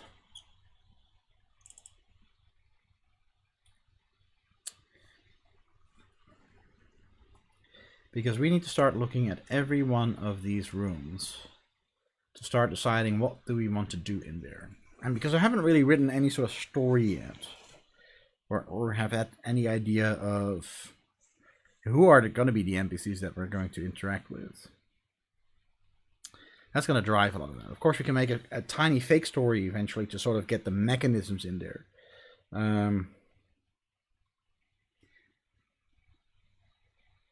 So yeah. Yeah, definitely should have put a mannequin in there for earlier, because I definitely think we oversized a few things a little bit. But that's why we do it, right? And that's also why I'm very happy that it's all just simple shapes right now, just to add things in place. Now, the other thing that I really need to think about that I haven't really considered enough yet is, where do we start? Where are we when the game loads? Because right now we load into the bridge. And it kind of makes sense, because when you're new, it kind of makes it, you know, we probably have, you know, put a cutscene in front of this or something. You know, when you open the game, you just get some sort of animation that we're going to play that sort of introduces the game. And then you land into the bridge, and you get your first interaction with, you know, your commanding officer or something like that. Because you know, we're going to start off as a rookie pilot, most likely. And you might, you know, go straight into your first training mission. Now, the reason why I'm hesitating on that is, if it's not your first time, if you are wanting to reload an existing save game, where do you start then? So, does that mean that we go from a cutscene into an intermission level where it's purely, hey, you know, you get the options for loading a new game, saving a new game, you know? Half-Life Alyx did that really nice. I really like what they did there, because, you know, you get that big head, that valve head, and you're just looking at there. It's really, it's incredibly imposing in VR, because you can really get a feel for the size of that thing. So that's loading in. Then when the game sort of has done its initial initialization. You're then thrown into the scene where you're just in this middle of the wasteland with, a big doorway in front of you, or a big crumbling down building in front of you, with then the Valve logo coming in and all that sort of stuff. And that then gives you a menu system that allows you to do all the basic setup stuff. Now that's one way to do it. And then there you can say, I'm starting a new game, or I'm loading a saved game, and depending on which one you choose there, we start our, or we continue with the campaign that we're running, and we start in whatever room makes sense to start in. But the other option that we have is that, we'll probably still have that loading screen, and that does make sense to me, to have something, I'm not quite sure what we'll be loading, but just have this, this sort of introductory cutscene thing where that's introduces the game, and that, you can press escape or whatever to skip it, or whatever the equivalent is going to be in VR. But then the game plays or starts inside here in the carrier. So if you are going in there and your intention is not to continue or to start a new game, but your intention is to continue a saved game, you need to have that selection here. And to me, it doesn't make sense to have that on the bridge. And that's an argument against starting on the bridge. That is an argument for me to say, I actually want to start in my player room. But that is great for someone who has played this game and just wants to continue a save game. But I don't think that's really great for someone who just starts the game for the first time. That you start in this little bedroom of yours.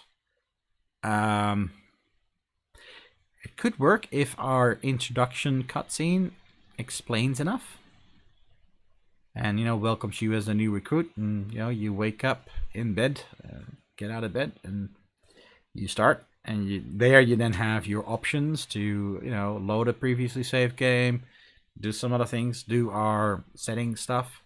That's kind of the idea that I have of the things that you do in your player room.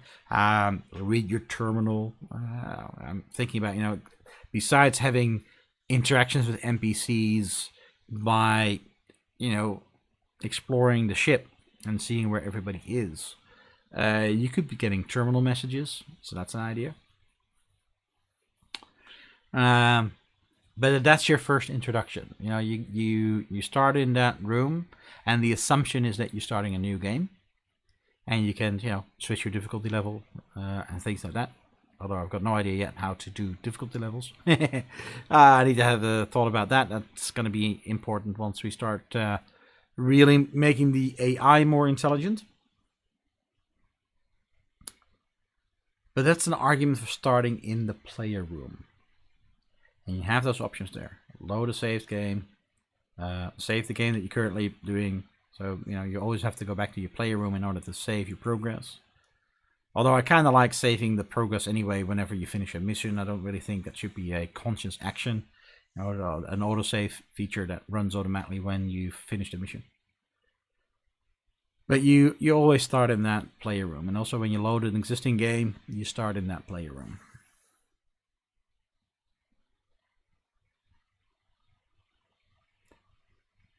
So maybe that's where we start.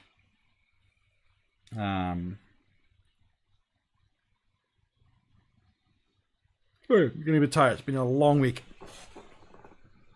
How are we doing with time? We're pretty good with time. We've got about an hour left. I do want to finish our stream a little on time this time. I've been saying that every stream for the last couple of weeks, and we've been going until 1 o'clock.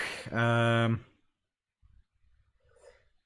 not something that's I plan to do tonight. All right, so it might be a good idea to start with our player room and start thinking about what do we have in here. Sort of block out the stuff that we want to have in our player room and start looking at sort of what are these UI options. We need our new game, save game. Well, yeah, no, we do want a new game. So in case you've loaded the save game and changed your mind, you want to go back to, start a new game.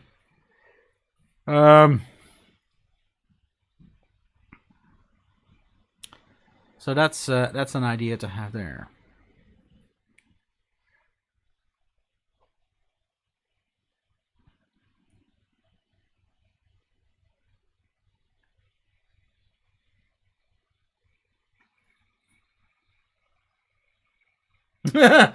Actually, I need an infirmary, don't I? That could give some interesting little, story ideas. You wake up in the infirmary, everybody tells you that you're this hotshot pilot, but, you have amnesia. It turns out that you're actually a captured enemy pilot or something. That could be good. That could be interesting. I'm not quite sure if I was going to go for that sort of story, but yeah, it's actually not a bad idea.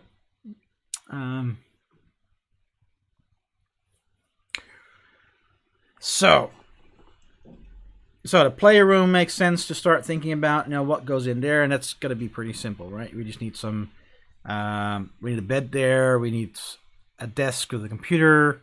Maybe when you interact with the computer, that's where our menu system comes into play. Not sure. With our save game, load game, read your messages, etc., etc. So that could be a good idea. The cafeteria is definitely something.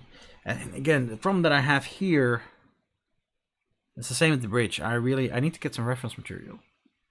Again, our plan is not to model the cafeteria that we actually want to have. The plan is to have, simple shapes in the places to sort of figure out what that space is going to look like, what the size of that space is. Again, I've got a feeling that we've also made this one too big. And just have some placeholder objects to get a little bit of a feel of what do we want to use this room for, and how do we want to use that room. Yeah, I think I do need that reference material for that.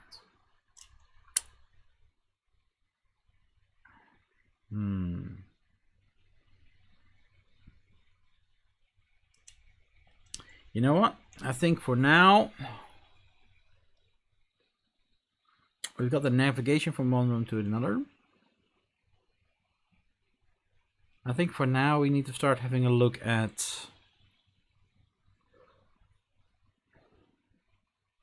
we enter our briefing room.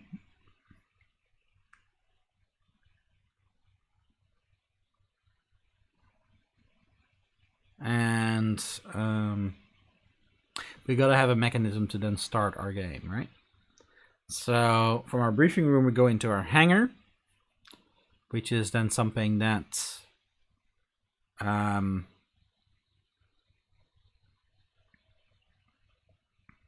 where you can't go back from it, because that's really your briefing room. You're gonna be told about what the mission is.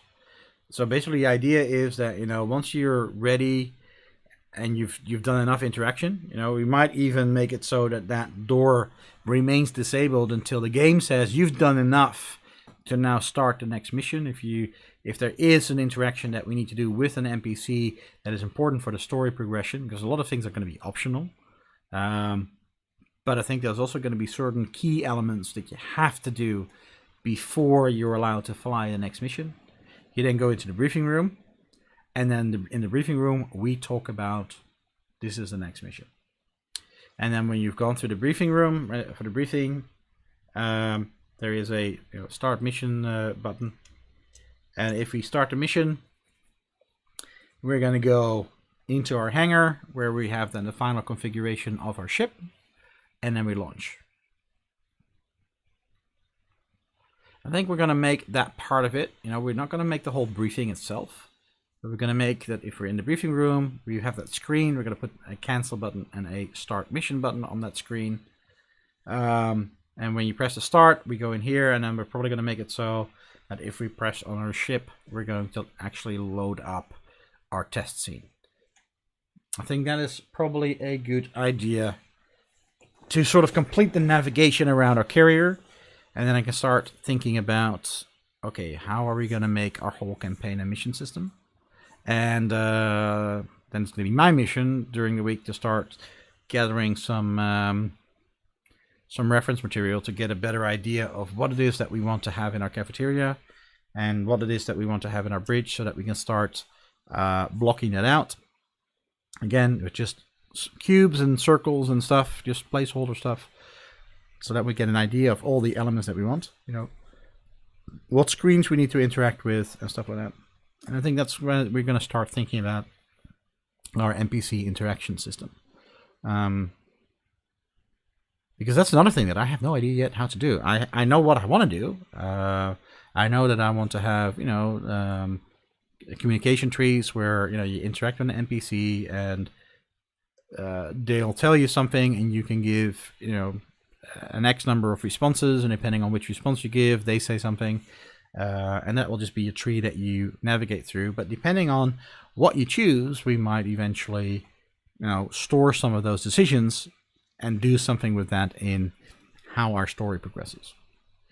And I think I have some writing to do before I really flesh that out. But we can probably start putting that decision tree in place and start getting, you know, a main mission tree or overview or chart or whatever it's going to be. I don't know yet. I have got some ideas. I've seen some of the work that others have done, and I'm probably going to do, you know, base some of that on some of those elements. But yeah, let's have a look. Okay, so let's go and make that work. So we've made our door here disabled. Now, if we still see that screen, I'm actually going to flip that guy around, but I think I'm hiding that if it's disabled. So in this case, we have our screen. Now, my idea actually is to replace this screen and have the briefing sort of in this, above this table. I want to make that table actually a hollow table with little projectors at the side, and it's projecting this globe. So that's actually something that I might actually want to go and put here right away.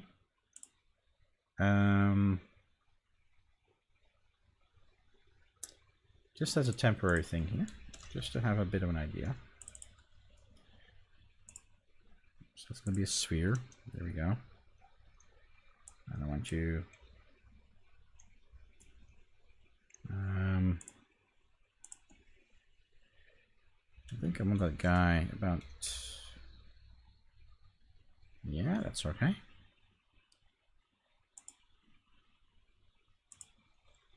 Where do we have that material? Do I have that in here? No.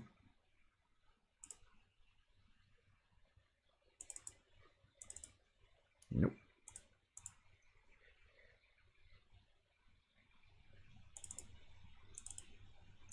Yep, I just wanted to use my little Fresnel thing that we've used before. You know, we've got this effect in our ship, so it makes sense that we do the same thing here. I might actually want to make it slightly higher. There we go.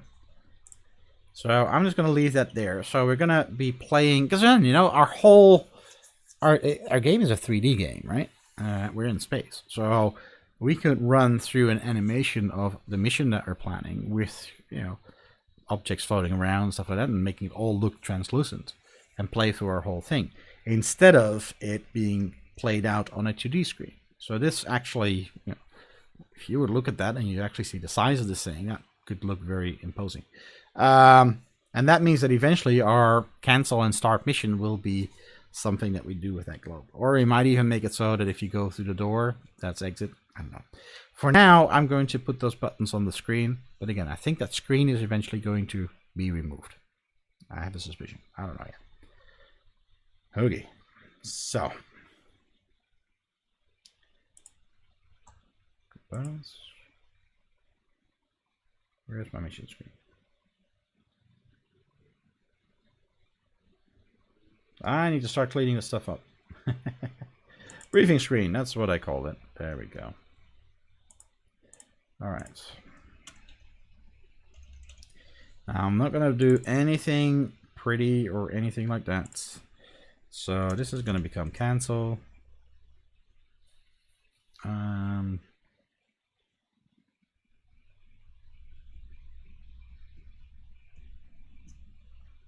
That's what I was looking for. That's in assets, fonts. There we go. I think I want that bigger one. There we go.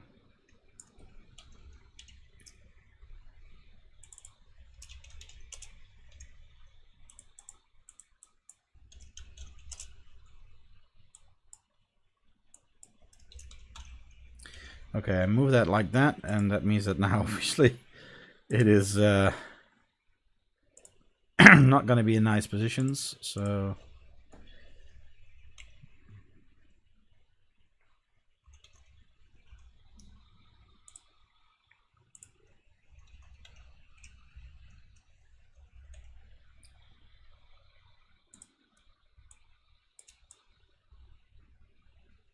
I don't really care too much. There we go. That's good enough. So we need the script. Boom.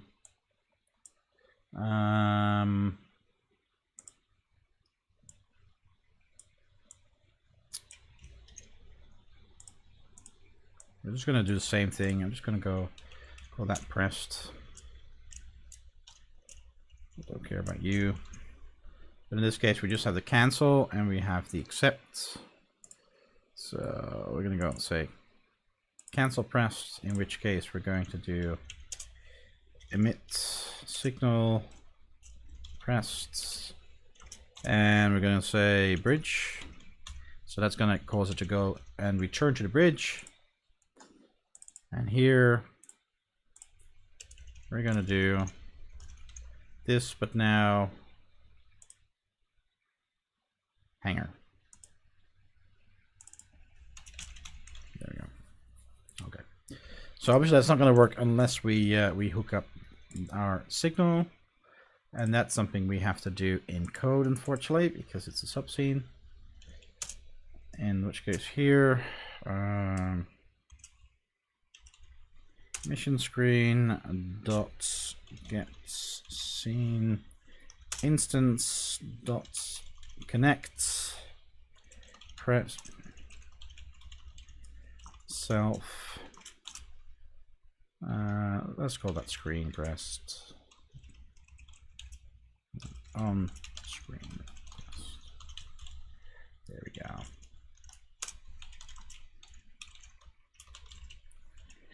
And we could have even just made both of these just unpressed, because they do exactly the same thing. And that is something that I need to change. Okay, so that was done. We are going to save this. But what we're going to do is, that is already a briefing room screen.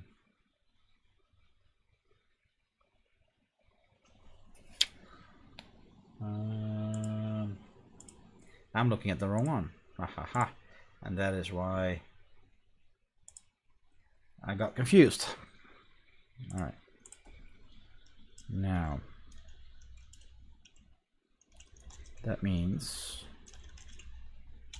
that one needs to move here. There we go. And this one needs to move here. There we go. All right.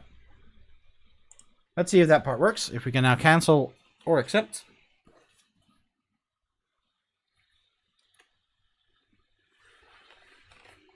Hello, Mr. Captain. All right. There we go. There's a big, nice little sphere. And we got a cancel. So let's see if a cancel brings us back here. Yep, it does. Again, I actually want to make sure that if we've only got one option, that we can actually just press that. That's another thing to do. And now when we go accept, we are inside here. Oh, there's not enough lights in here. But there's our big ship. And then obviously we want to be able to select the ship to go flying. So that's the next thing. So yeah, if the doors are disabled, we still have a thingy there. All right. Living room. Let's go close that. Let's close that. Let's go close that. That was too much. That was exactly the one that I needed. But okay, we just go to the hangar like so. All right. These doors are all disabled, but we still are showing our viewports. So we'll deal with that eventually as well. So yeah, obviously here we need to start putting elements that we can actually configure our ship. So we again need UIs for that. But for now, we're just going to make it so that if we look to our ship, we're going to be able to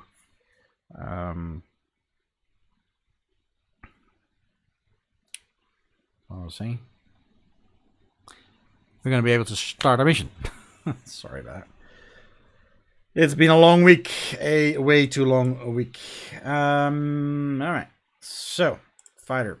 So this guy, we're going to go and add some logic to that we can actually click on him. So I'm going to just make that a, let's make that an area. That makes more sense to me. There we go. Okay, and that area needs a collision shape. And this needs to be nothing pretty. 4, 3. That's too long. Couldn't remember how big our ship was. That is good enough for me, although I think that I want this one to be half the size, but then also that far off the ground. So here I guess I didn't move it. Well, that's because I've already moved the craft, and I'm doing this as a child of the craft, but that's okay.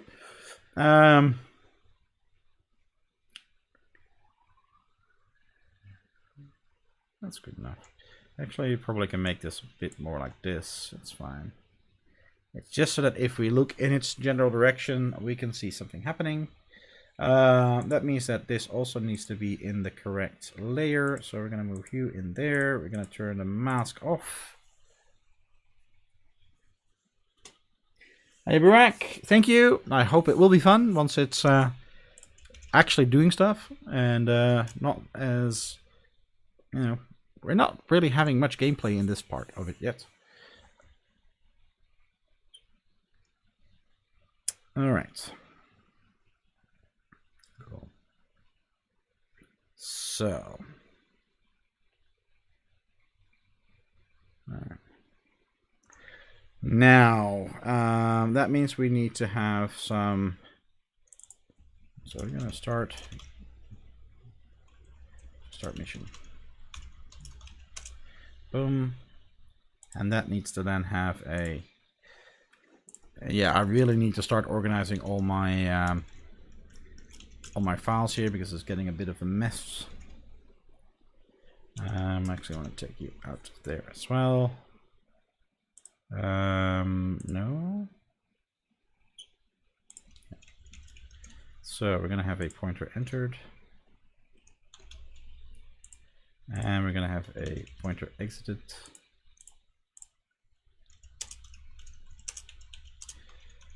And actually, let's go and look at our test interaction. Pressed. That's the one that we care about. That's going to start our mission. Might do it on released instead of pressed. I'm not sure. I'm kind of happy with either way. So when we add our pointer, sorry, that was a bit loud. When we enter, have our pointer enter our area, we want to indicate that our ship is selected. If it's exited, we want to undo that. So we need to figure out what the best way is to do this.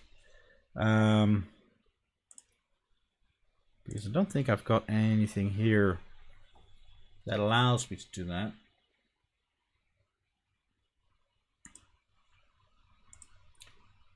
All right, so that's all one service. Well, that's a cheap way of doing it. Oh, let's do that. So if we go in here, so that's now our parent. Okay. I'm going to do it the other way around. I'm going to go move you here. No, like that. And now I'm going to move you in here. Boom. Okay. I'm just going to do that so that the levels are the nice way around. And then here, I'm going to say fighter 1, spider dot set surface material 0. So here we're going to clear it, and here we're going to set it, but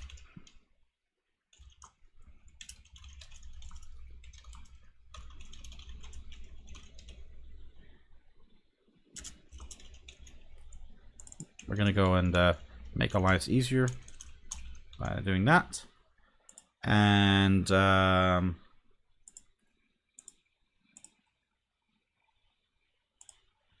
just going to use our... we're really overusing our Fresnel effect here, but that's fine. It's just so that we have something to see if it works.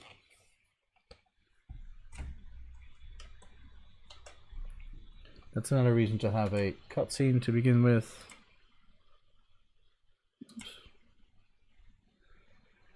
So it becomes completely transparent.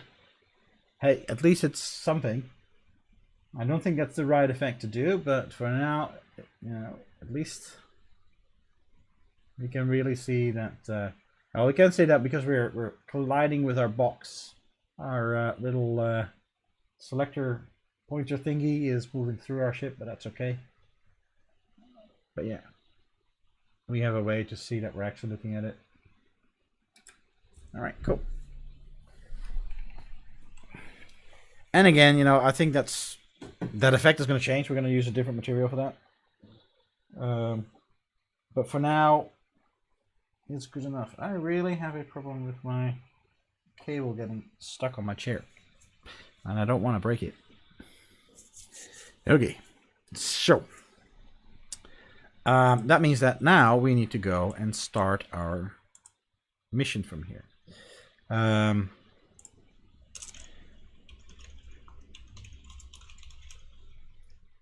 just going to emit that. There you go. And this is a little bit overkill because it's all in one scene. But again, I don't like it when I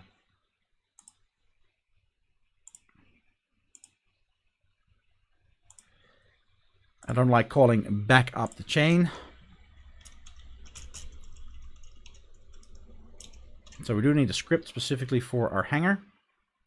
And that now means that here I can say node, I can say start mission, boom, connect.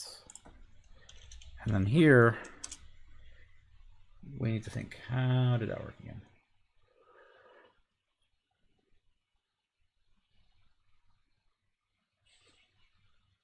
I think I need to pass that all the way back. I think so.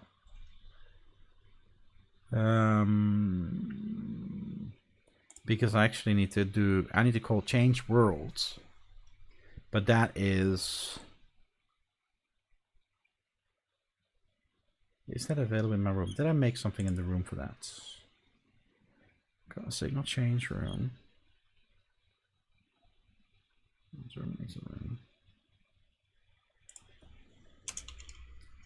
Yeah, so change. Does it change worlds? Change underscore worlds. Is that what I just did? Yep. So this is going to be emit signal change world.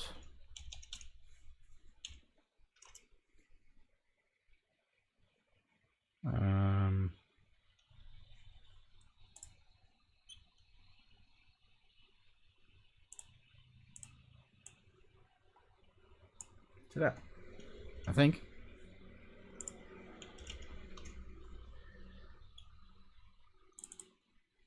Yeah, this is one of those things where I'm really wondering if that shouldn't be a global thing that controls changing the world instead of doing it this way around.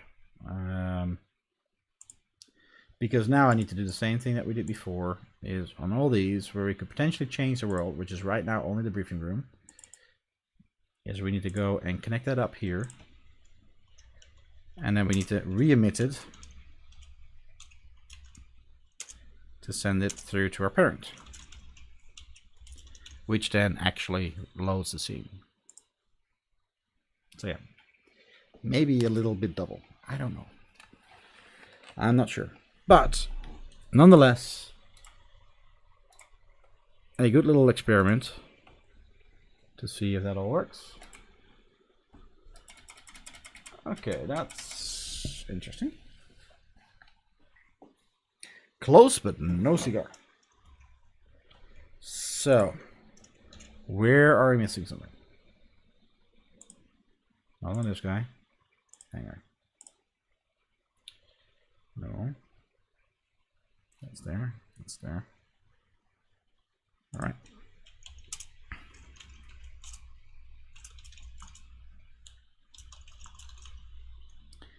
I actually want to put this in here. Boom. Boom. Okay.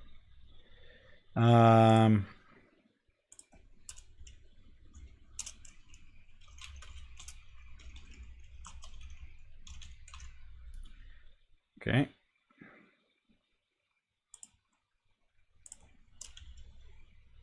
This is why I copied that, because we got this one in 2 places.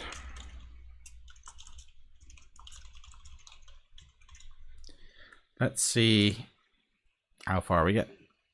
Where does it break?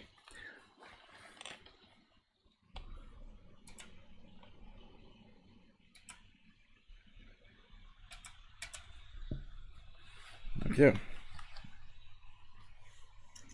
What do we have in our logs? Okay, pointer pressed, start mission area, cool. But we don't get to our briefing room change.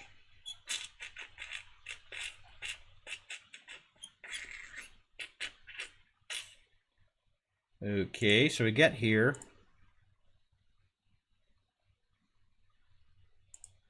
Oh, is that what I didn't do?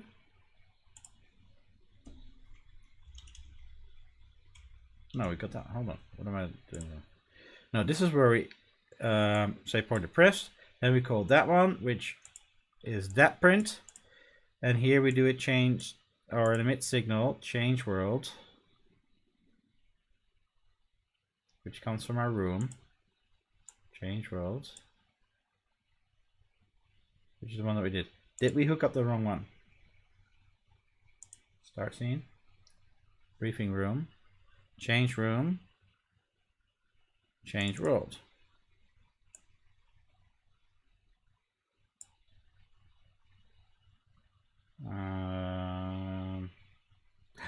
Because it's not a briefing room. Oops. Did the wrong one. Needs to be on here as well. Again, this is one of those reasons where I wonder if it really makes sense to do this for signals instead of having some sort of global controller to do this. So don't be surprised if I change my mind and actually move some of the world logic into something more global. Let's see if this works. So I didn't put a print in there because I'm pretty sure that's our problem. So we need to take the other prints out. All right. Sit.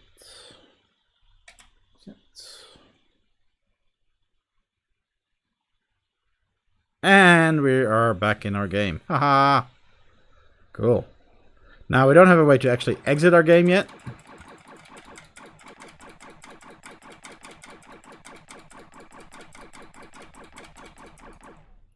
Whee! Oh, it's a wingman that we're shooting down. Okay. Yeah, our AI is still pretty crappy.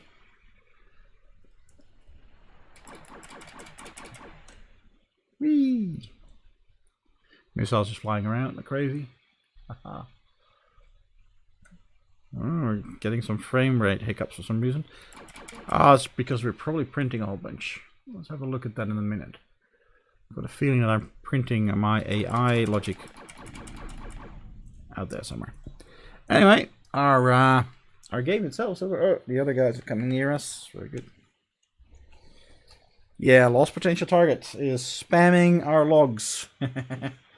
I'll deal with that some other day. So, if you have a drop in frame rate, there can be two things. One is you're doing dumb things in the environment. You know, too many things to render, or you're spamming your logs. if you're outputting stuff to your log every frame, it kills your performance because there is a sync to the UI thing. So, and that's actually not even the log. I think it's actually the output over here, which has a weight signal in there somewhere. Anyway, that is still something else to solve at some point. But we have the flow through right now. Now, obviously, we're cutting some corners here. We don't have anything in the interface right now for actually getting a mission briefing. You know, normally we shouldn't be able to accept our mission until we know what it is, even if we need to skip through some of the cutscene stuff. And, you know, the same in the hangar. You know, the whole idea there is that we're going to go and configure what our ship is going to be armed. We're going to configure which ship we are going to fly, which again is also something that's going to depend on the mission. Not every mission will allow us to change the ship design, or earlier missions might limit which ships we can use and which armaments we can use, but that's something that we want to set up. But we have the whole flow of that in there now. So it's our foundation, our start. Where's my... I closed that again, didn't I? Of course I did. Okay, go. So we have the ability now to move from one room to another. We can't do anything in most rooms yet, but that's just a start. We can now start our mission. We don't actually have a mission yet, so there's no ending to the mission yet. We don't have a way back. We also don't have a scoring system, and whether your mission succeeds or fails, and what the consequences of that is. Do we replay a failed mission, or does that put the storyline into a different direction? I don't know yet. I am not sure. All right.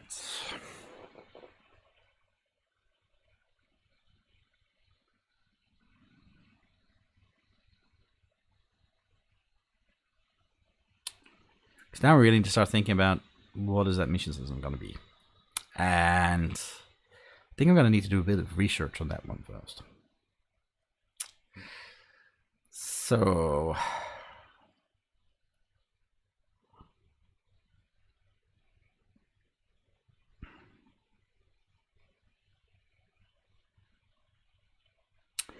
what to do next? That's what I'm thinking about right now. What is the next thing to tackle that we can do in the 45 minutes that we have left, or can make a good start on? I'm not quite sure.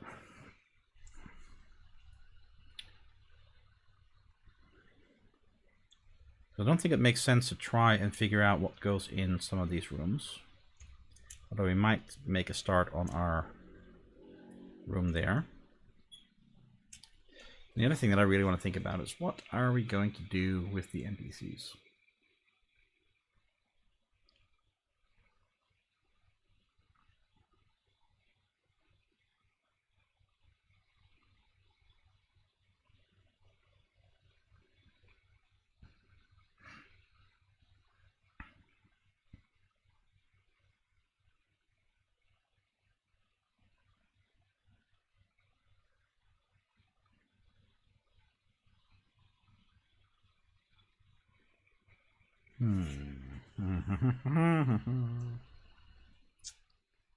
Okay. Which one to work in next? Alright, one of the things that I do want to do, let's go and make sure that the door works a bit better. So, okay. Just gonna make some more room this way because I actually want to have that on screen.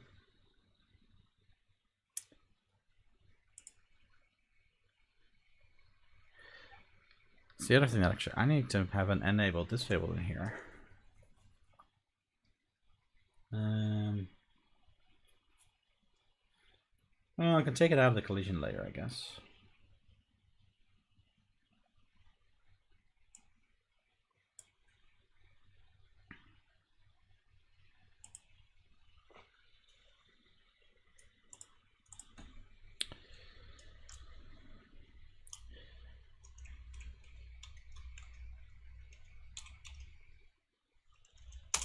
I'm starting to use isInsideTree everywhere instead of checking for the node.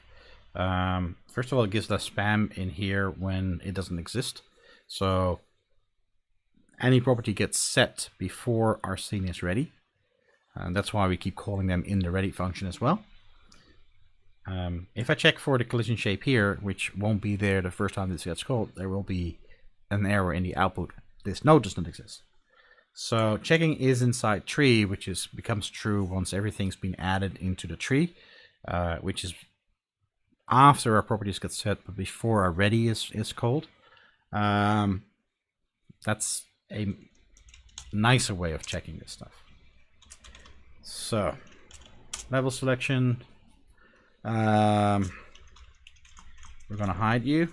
So it's not enabled. I'm going to hide it. Now that one has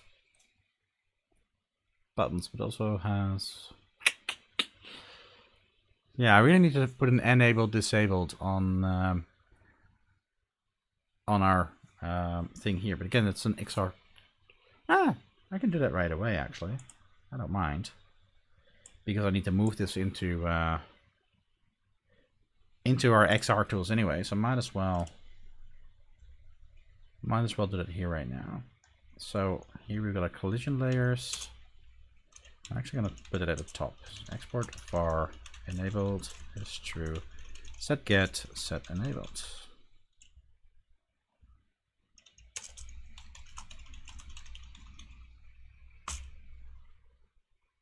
Come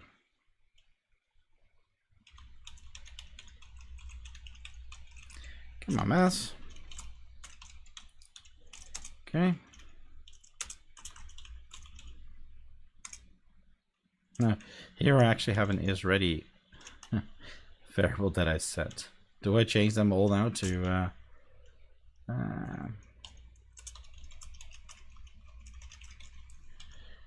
think about that. So here we have our collision layer. We set our collision layer, but what I want to do here is if enabled, is it else? I always forget this. Anyway, no, actually, I'm going to keep the collision layer here fine. What I'm going to do instead is, so here we do our if is ready. There we go. And what we're simply going to do here is static body collision shape disabled is not enabled. So we're just going to disable our collision shape.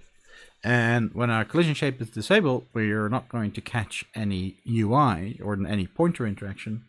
And that is just going to disable our interaction altogether. Which means we can leave the physics layer alone. The effect will be the same. You know, we could also set the collision layer to 0, but I think this is more clear what we're doing. I do think that the isReady we should change to the isInsideTree function, but I'm not going to do that right now. I don't want to upset this right now. So we now have a set enabled on our viewport. We have a set enabled, or we already had our set enabled on door, but now we're going to also hide and disable our little UI thing.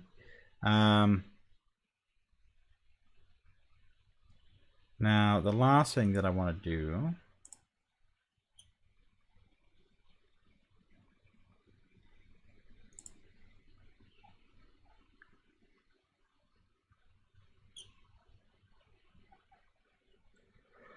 oh, that now of course means that I also need to say level selection enabled is false. There we go. Nope. No. Why did I put them both on that? That's not good. Enabled. Enabled. So only when it's enabled, we're going to do that. But I think that I also need to check here.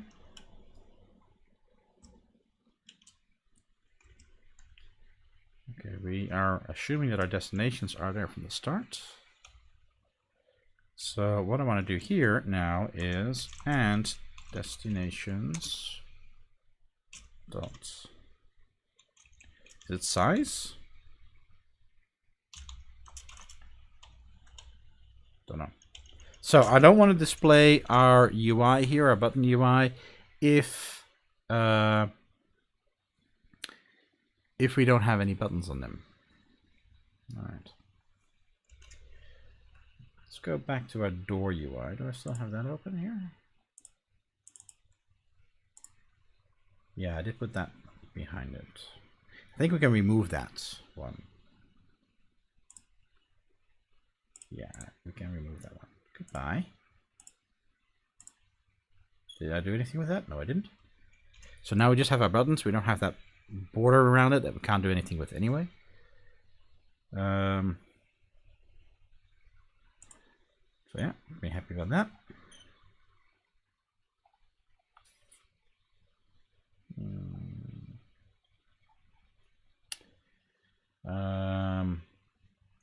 Door.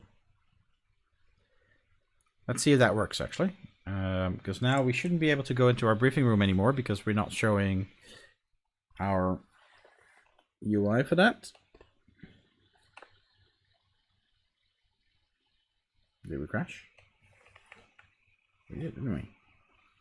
Size. That's a function. Okay. Boom. Boom.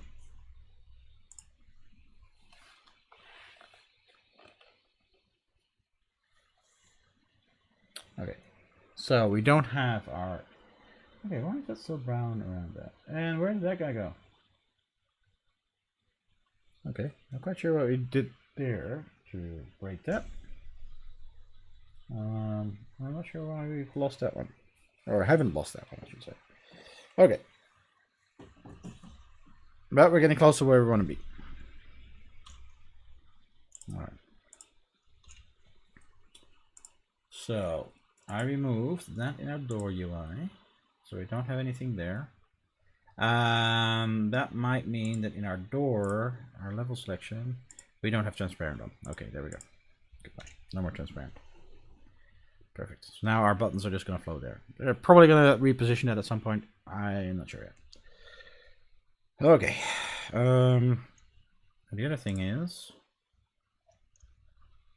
where did that guy go? Did I accidentally delete that? I just hide it. I think that happened when we were selecting things. I probably hit that so that we could select the... That's right, I hid that because I wanted to be able to select the roof tiles. And I didn't unhide it. Okay, so now we need to make sure that if we don't have multiples, we can just click on the door and go through the door that way. If we do have multiples and we click on the door, I'm thinking about just choosing the top one. Or do we just force that they have to actually select which one? Not sure. The other thing that we need to make sure is that if we're hovering on this thing, we also want to have the door open. So. Okay.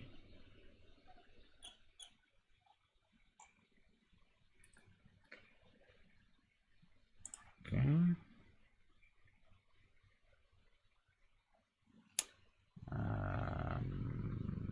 Let's actually do that first. Signal pointer entered. So, okay, we're doing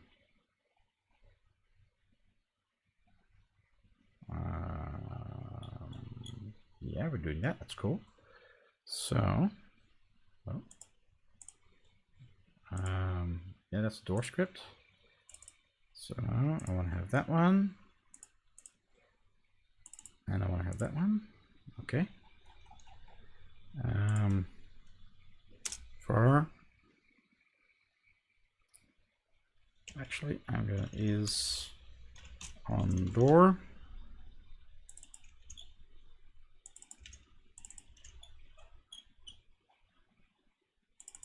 There we go. And now I want another var, and var is on UI.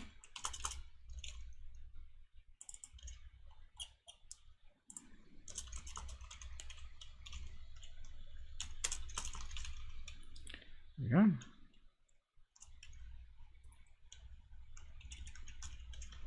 And we gotta go turn that one on and turn that one on. And now we're gonna say if we're pointing at the door or if we're pointing at our UI, we want the door to animate to be open. And that should mean that when we move our view from the door to our UI, our door stays hopefully open. Hopefully. We'll see. Okay. All right. And then the last thing that we need to do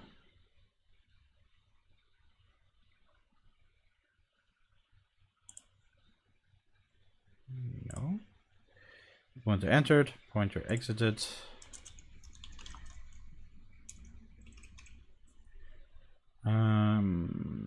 We just did that in the hanger, didn't we? For this one. Pointer pressed, that's what I was looking for.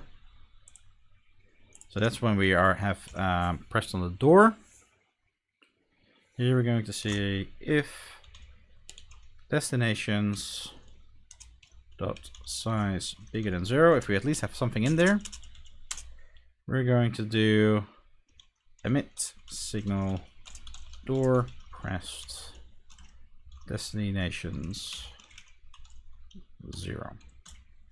So we're just going to make it go to the top one. And of course, if we only have one, that means it's just going to be the one that we have.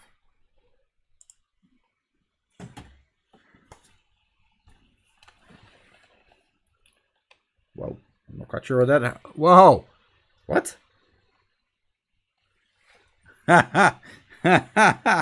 Okay, that's the first time that's ever happened to me. I was falling because my tracking was completely screwing up.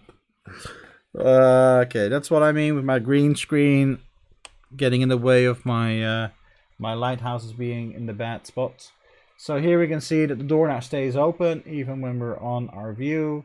We have our things working. Now if I click just over here, I should end up in the observation deck. If I click there, I should go back to my bridge. If I click there, we should go in there. Very cool. So yeah, that is hello. That is pretty cool. Player quarters, cafeteria. Yeah, we can move around pretty quickly. Oh. I'm just not. So yeah, I am not happy about the positioning of the doors. I really have to look all the way to the right, all the way to the left, and then that guy is all the way over there. So I'm probably going to be moving those doors. Stay away. Doors slightly more forward. Or, you know, we might actually end up being somewhere else in this room so that we can actually interact with all three doors and interact with NPCs that are nearer to us. Yeah. All right. Cool. All right. Let's make that door work a lot nicer.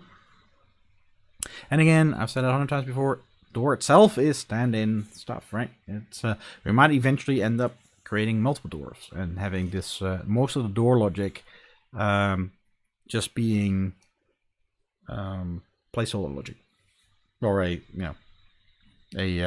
base script. All right. I am actually pretty happy with how the door now works. Now, I'm also not sure yet about the UI bit. I might make the UI center on the door or something like that. I'm not sure yet. We will figure that out. And of course, you know, they're just using standard Godot buttons right now. Eventually, we'll using textured buttons or something like that. Make a nice texture that actually looks cool and fits the whole UI. And it might even be that, you know, we'll have the labels as a small card over there, and it's sort of like comes into view when you look at the door. The other thing that I've been thinking about is, actually, that's something that we could do right away. I think is,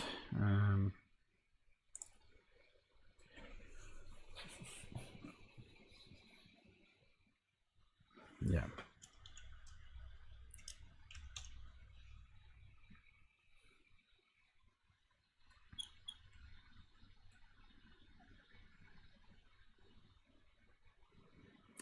So if the offset is 0, doors closed. Okay.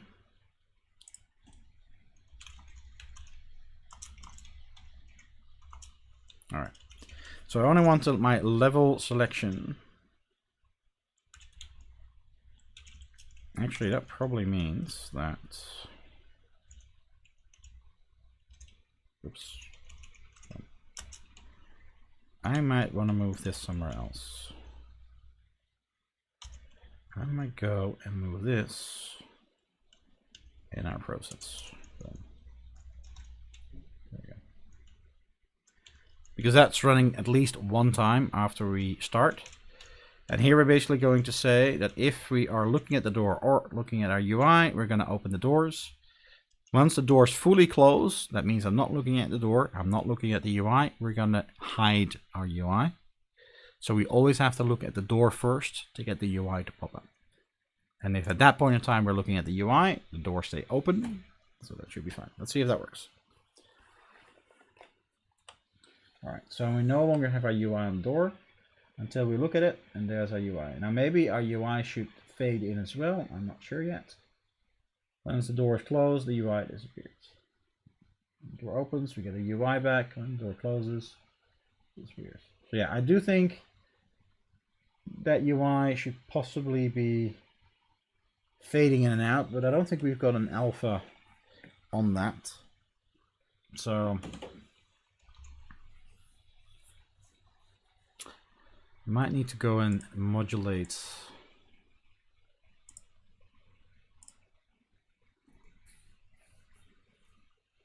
If you modulate a viewport container, does that modulate anything that's in there? Let's find out. I have no idea. Let's see if our buttons become transparent now. Because if that's true, we can have some fun with that.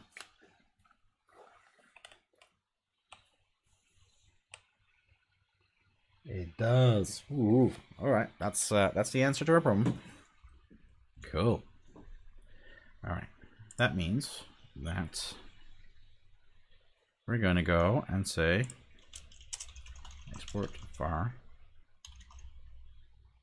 alpha is 1.0 subget set alpha. Boom. Cool. Func set alpha new alpha float alpha new alpha if is inside tree. We're going to go and say vbox dot modulates is color, and that's going to be 1 1 1 alpha. There we go. And there shouldn't be a space there. Then on our ready, set alpha alpha. There we go. All right, cool. Then now over here, we're going to add in level selection dot alpha is offset. Remember, once we finished animating, whether it's finished opening or finished closing, we are turning off our process. So we're not going to repeatedly call this unless we actually change something. So that should mean that now when our door opens, we should also have a fade in of the UI if there is a UI.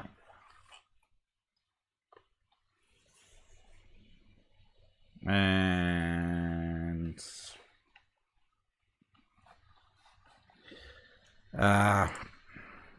yep, that's on the wrong place.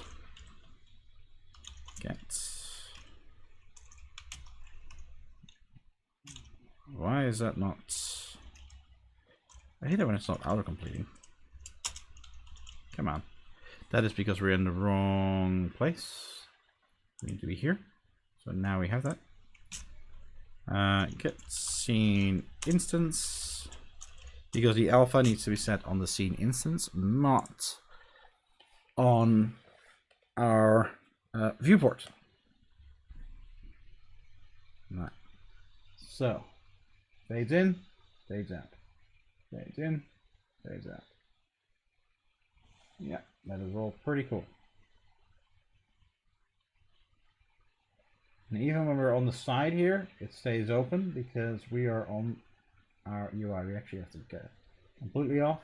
Now the only thing is that we do have some space above here, but I don't really care too much about that. Whoa, my tracking went all berserk for a moment. All right, same thing, goes in, goes out. So we're way too close to this guy, but that's okay. Again, you know, we really need to start designing these areas and place our player in the right position, and see about that. All right, I think that's it for our door. I'm actually pretty happy that that looks like we've got all the logic for our door in place. Now we don't have a UI that's floating there very ugly.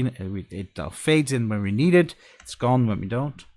Obviously we need nicer doors, we need nicer buttons and stuff like that, but that's all design. That's all stuff that, you know, once we get a better feeling for what our rooms will look like, we can start figuring out, okay, what do we want our doors to look like? But we have the mechanism there. When we look at our doors, the doors open to indicate we can interact with them. And we can click on them to go through. When we have multiple places to go, we have a UI coming up that we can select which place we want to go to. So I think that's all pretty cool. All right. Okay.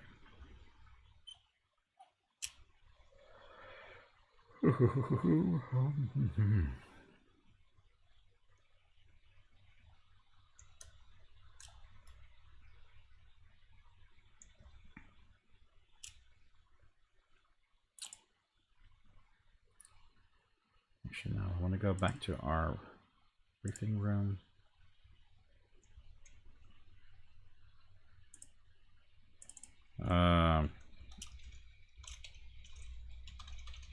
Boom, just give it a name just so that I know what I'm using that for. I'm just going to throw the captain in here.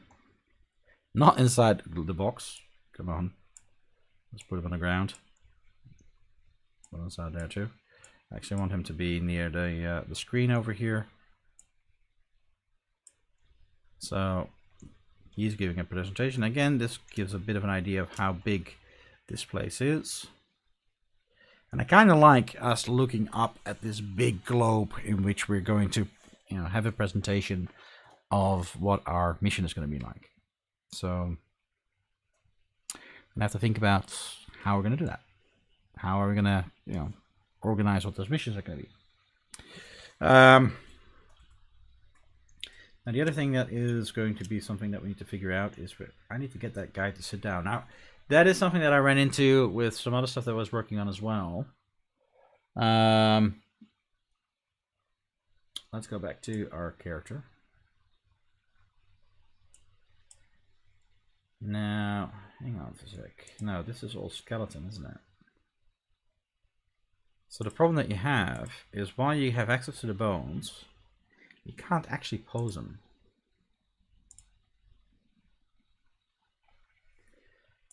And this guy doesn't have a sitting stand. So right now the only way to create a new animation for a new pose is to do that in you know, Blender or whatever. And I think actually, if I'm not mistaken,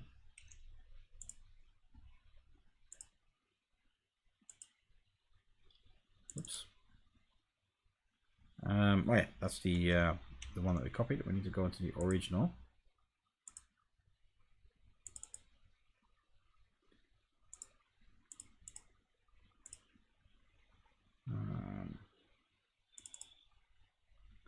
Yeah.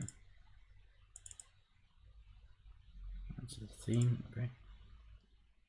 Source. that's just that stuff. I thought the original Blender image was in here as well. Or our Blender file. I guess not.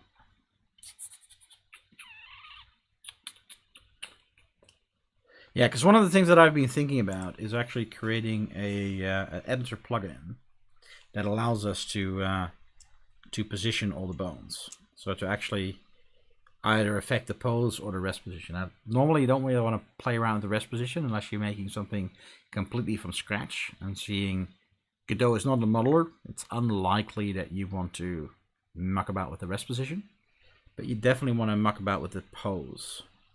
Now the problem that you have is that you need to then be able to select which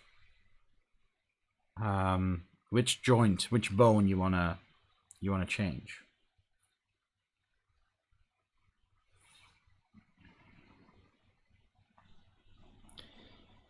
But I don't want to start on that one tonight because we've got 15 minutes left, and I think that's a too big thing to do. But that might actually be a nice thing to be. You know, I know that's not really related to the to building a space game itself, but I think it might still be an interesting stream to do, to work on building an editor plugin. Now I've built one or two, but I don't know every part of it, and it's not something I'm fluent in. But it would be interesting to see if we could do it. If we could build something that allows us to select which bone we want to position, and then see if we can make a bone editor.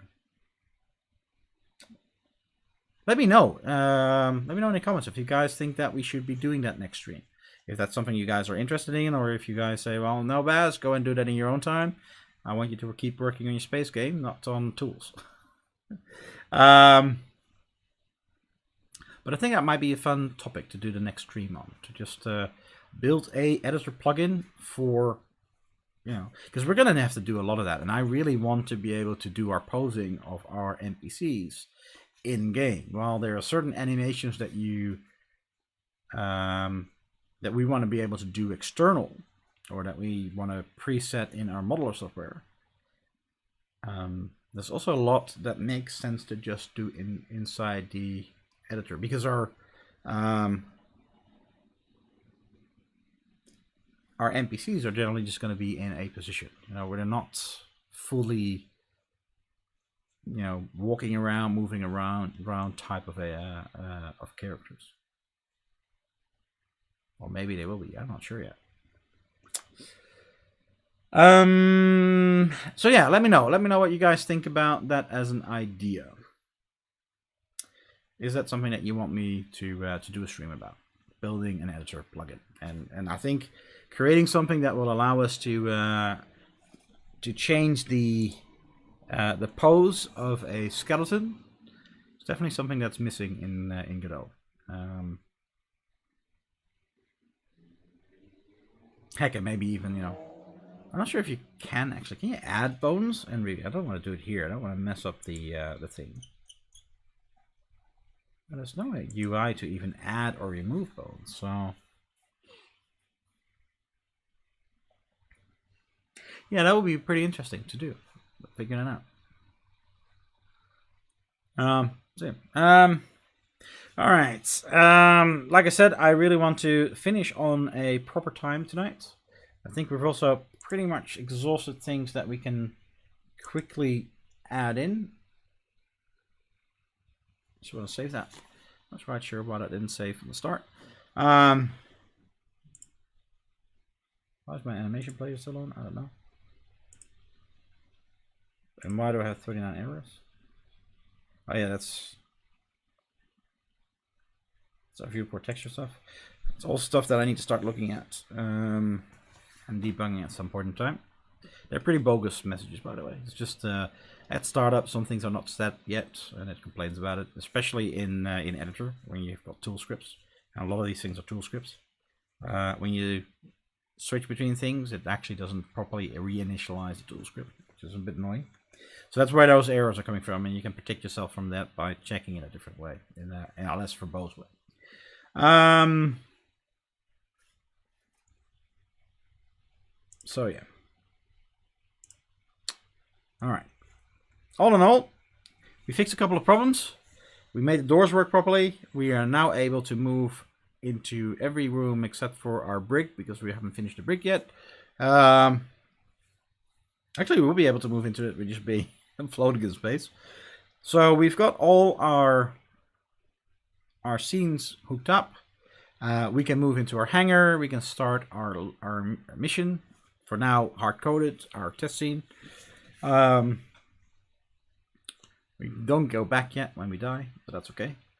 So I think my next step is starting to find some reference materials to get some better ideas. Okay, what do I want to have in all the different rooms, so that we can further block out what we want in them, and then start thinking about, okay, what style do we want to go after? I'm not sure if I'm going to be modeling any of this stuff. I'm not the world's best modeler, but I might be able to do enough on here. Now, that does leave me in the conundrum that I'm not quite sure if that's interesting to do on stream. Because, yeah, like I said, I'm not the world's greatest modeler, so I'm not quite sure if it's going to be interesting enough for you guys to watch me struggle with Blender for 2 or 3 hours.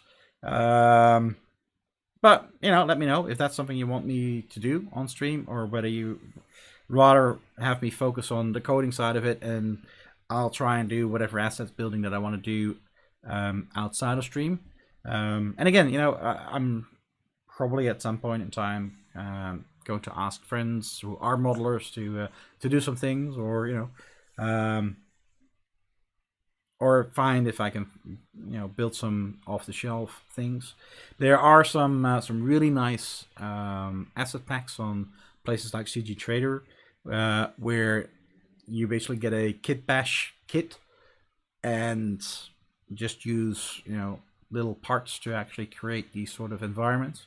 So that might be something that I might investigate and just buy, you know, an art pack like that. And again, that won't then be the final result. That will probably still be stand-in, but it won't be stupid boxes and ugly textures. It will actually look nice, which again is probably a better starting point for a 3D modeler to then go in and say, okay, I'm now going to create a real asset for this and make it something unique, and not something that looks like it's just put together from stock assets. Those are different directions I could take with this. Now, coding wise, I think the next big step coding wise is to start looking at the actual campaign and mission system, and just, you know, get the framework going for, okay, what are we, basically the idea is we have a high level plan that you go through, where you basically go from, you know, you're in between NPC interaction to what's your mission, NPC interaction, and have branches of, you know, where do we go depending on choices that we make, depending on outcome of missions. So that's going to be a high level tree for our game. And then, you know, each of those building blocks, that becomes a tree in itself, where we actually detail out what the individual parts are going to be.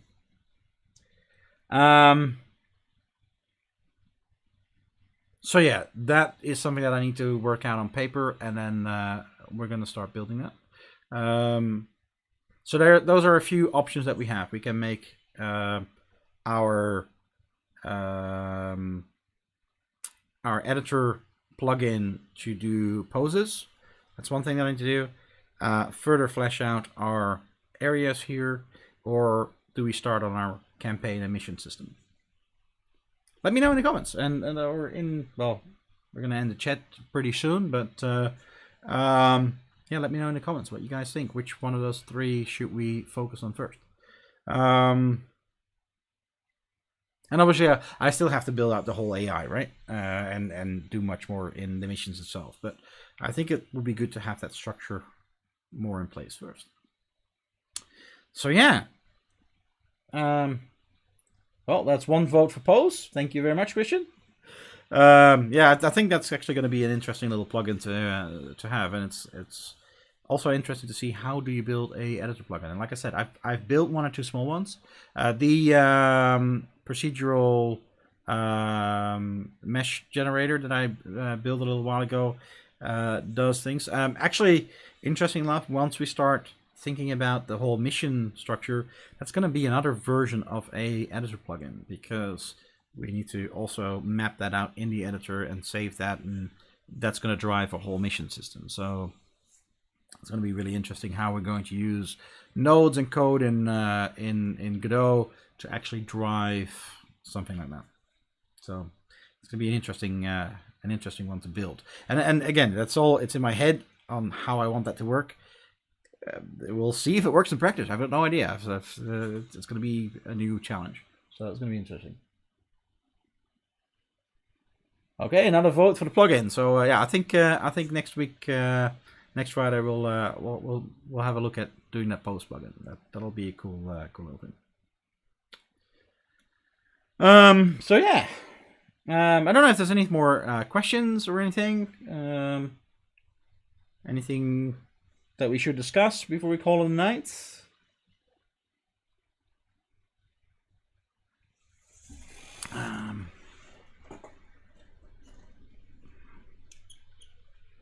Yeah, we got our captain over there now. Probably I'm going to need to think about all the NPCs that we want and just get, standing characters. And like I said, we'll use the mannequin and we give them different colors, something like that. Just to have a starting point. Plugin stream, please. Okay, that's number 3. Okay, I really think that was going to be the plugin next week. The week after, by the way, I probably won't be streaming. I'm gonna have a little mini holiday. So my kids here in Australia, they have school holidays for the next 2 weeks. So the wife and me are thinking about taking a nice long weekend and doing something fun with the kids at the end of their holiday. Don't know yet. I'll let you guys know. But definitely next weekend we'll have a stream and we'll start looking at building a plugin. By the looks of things, I do a poll on Twitter. We'll see. But yeah, but know that the week after that I might skip one stream, or I might move it a day forward. I'm not sure yet. I'm still thinking about it. But yeah, we're going to do something fun with the family for change. So be aware of that. All right. I think I also need to start making lists of what should be in all these rooms. I think I'm starting to think more and more about that. We start off in the player room. That makes the more sense to me. In the player room, that's where we have all the load game, save game, setup game, all that sort of stuff.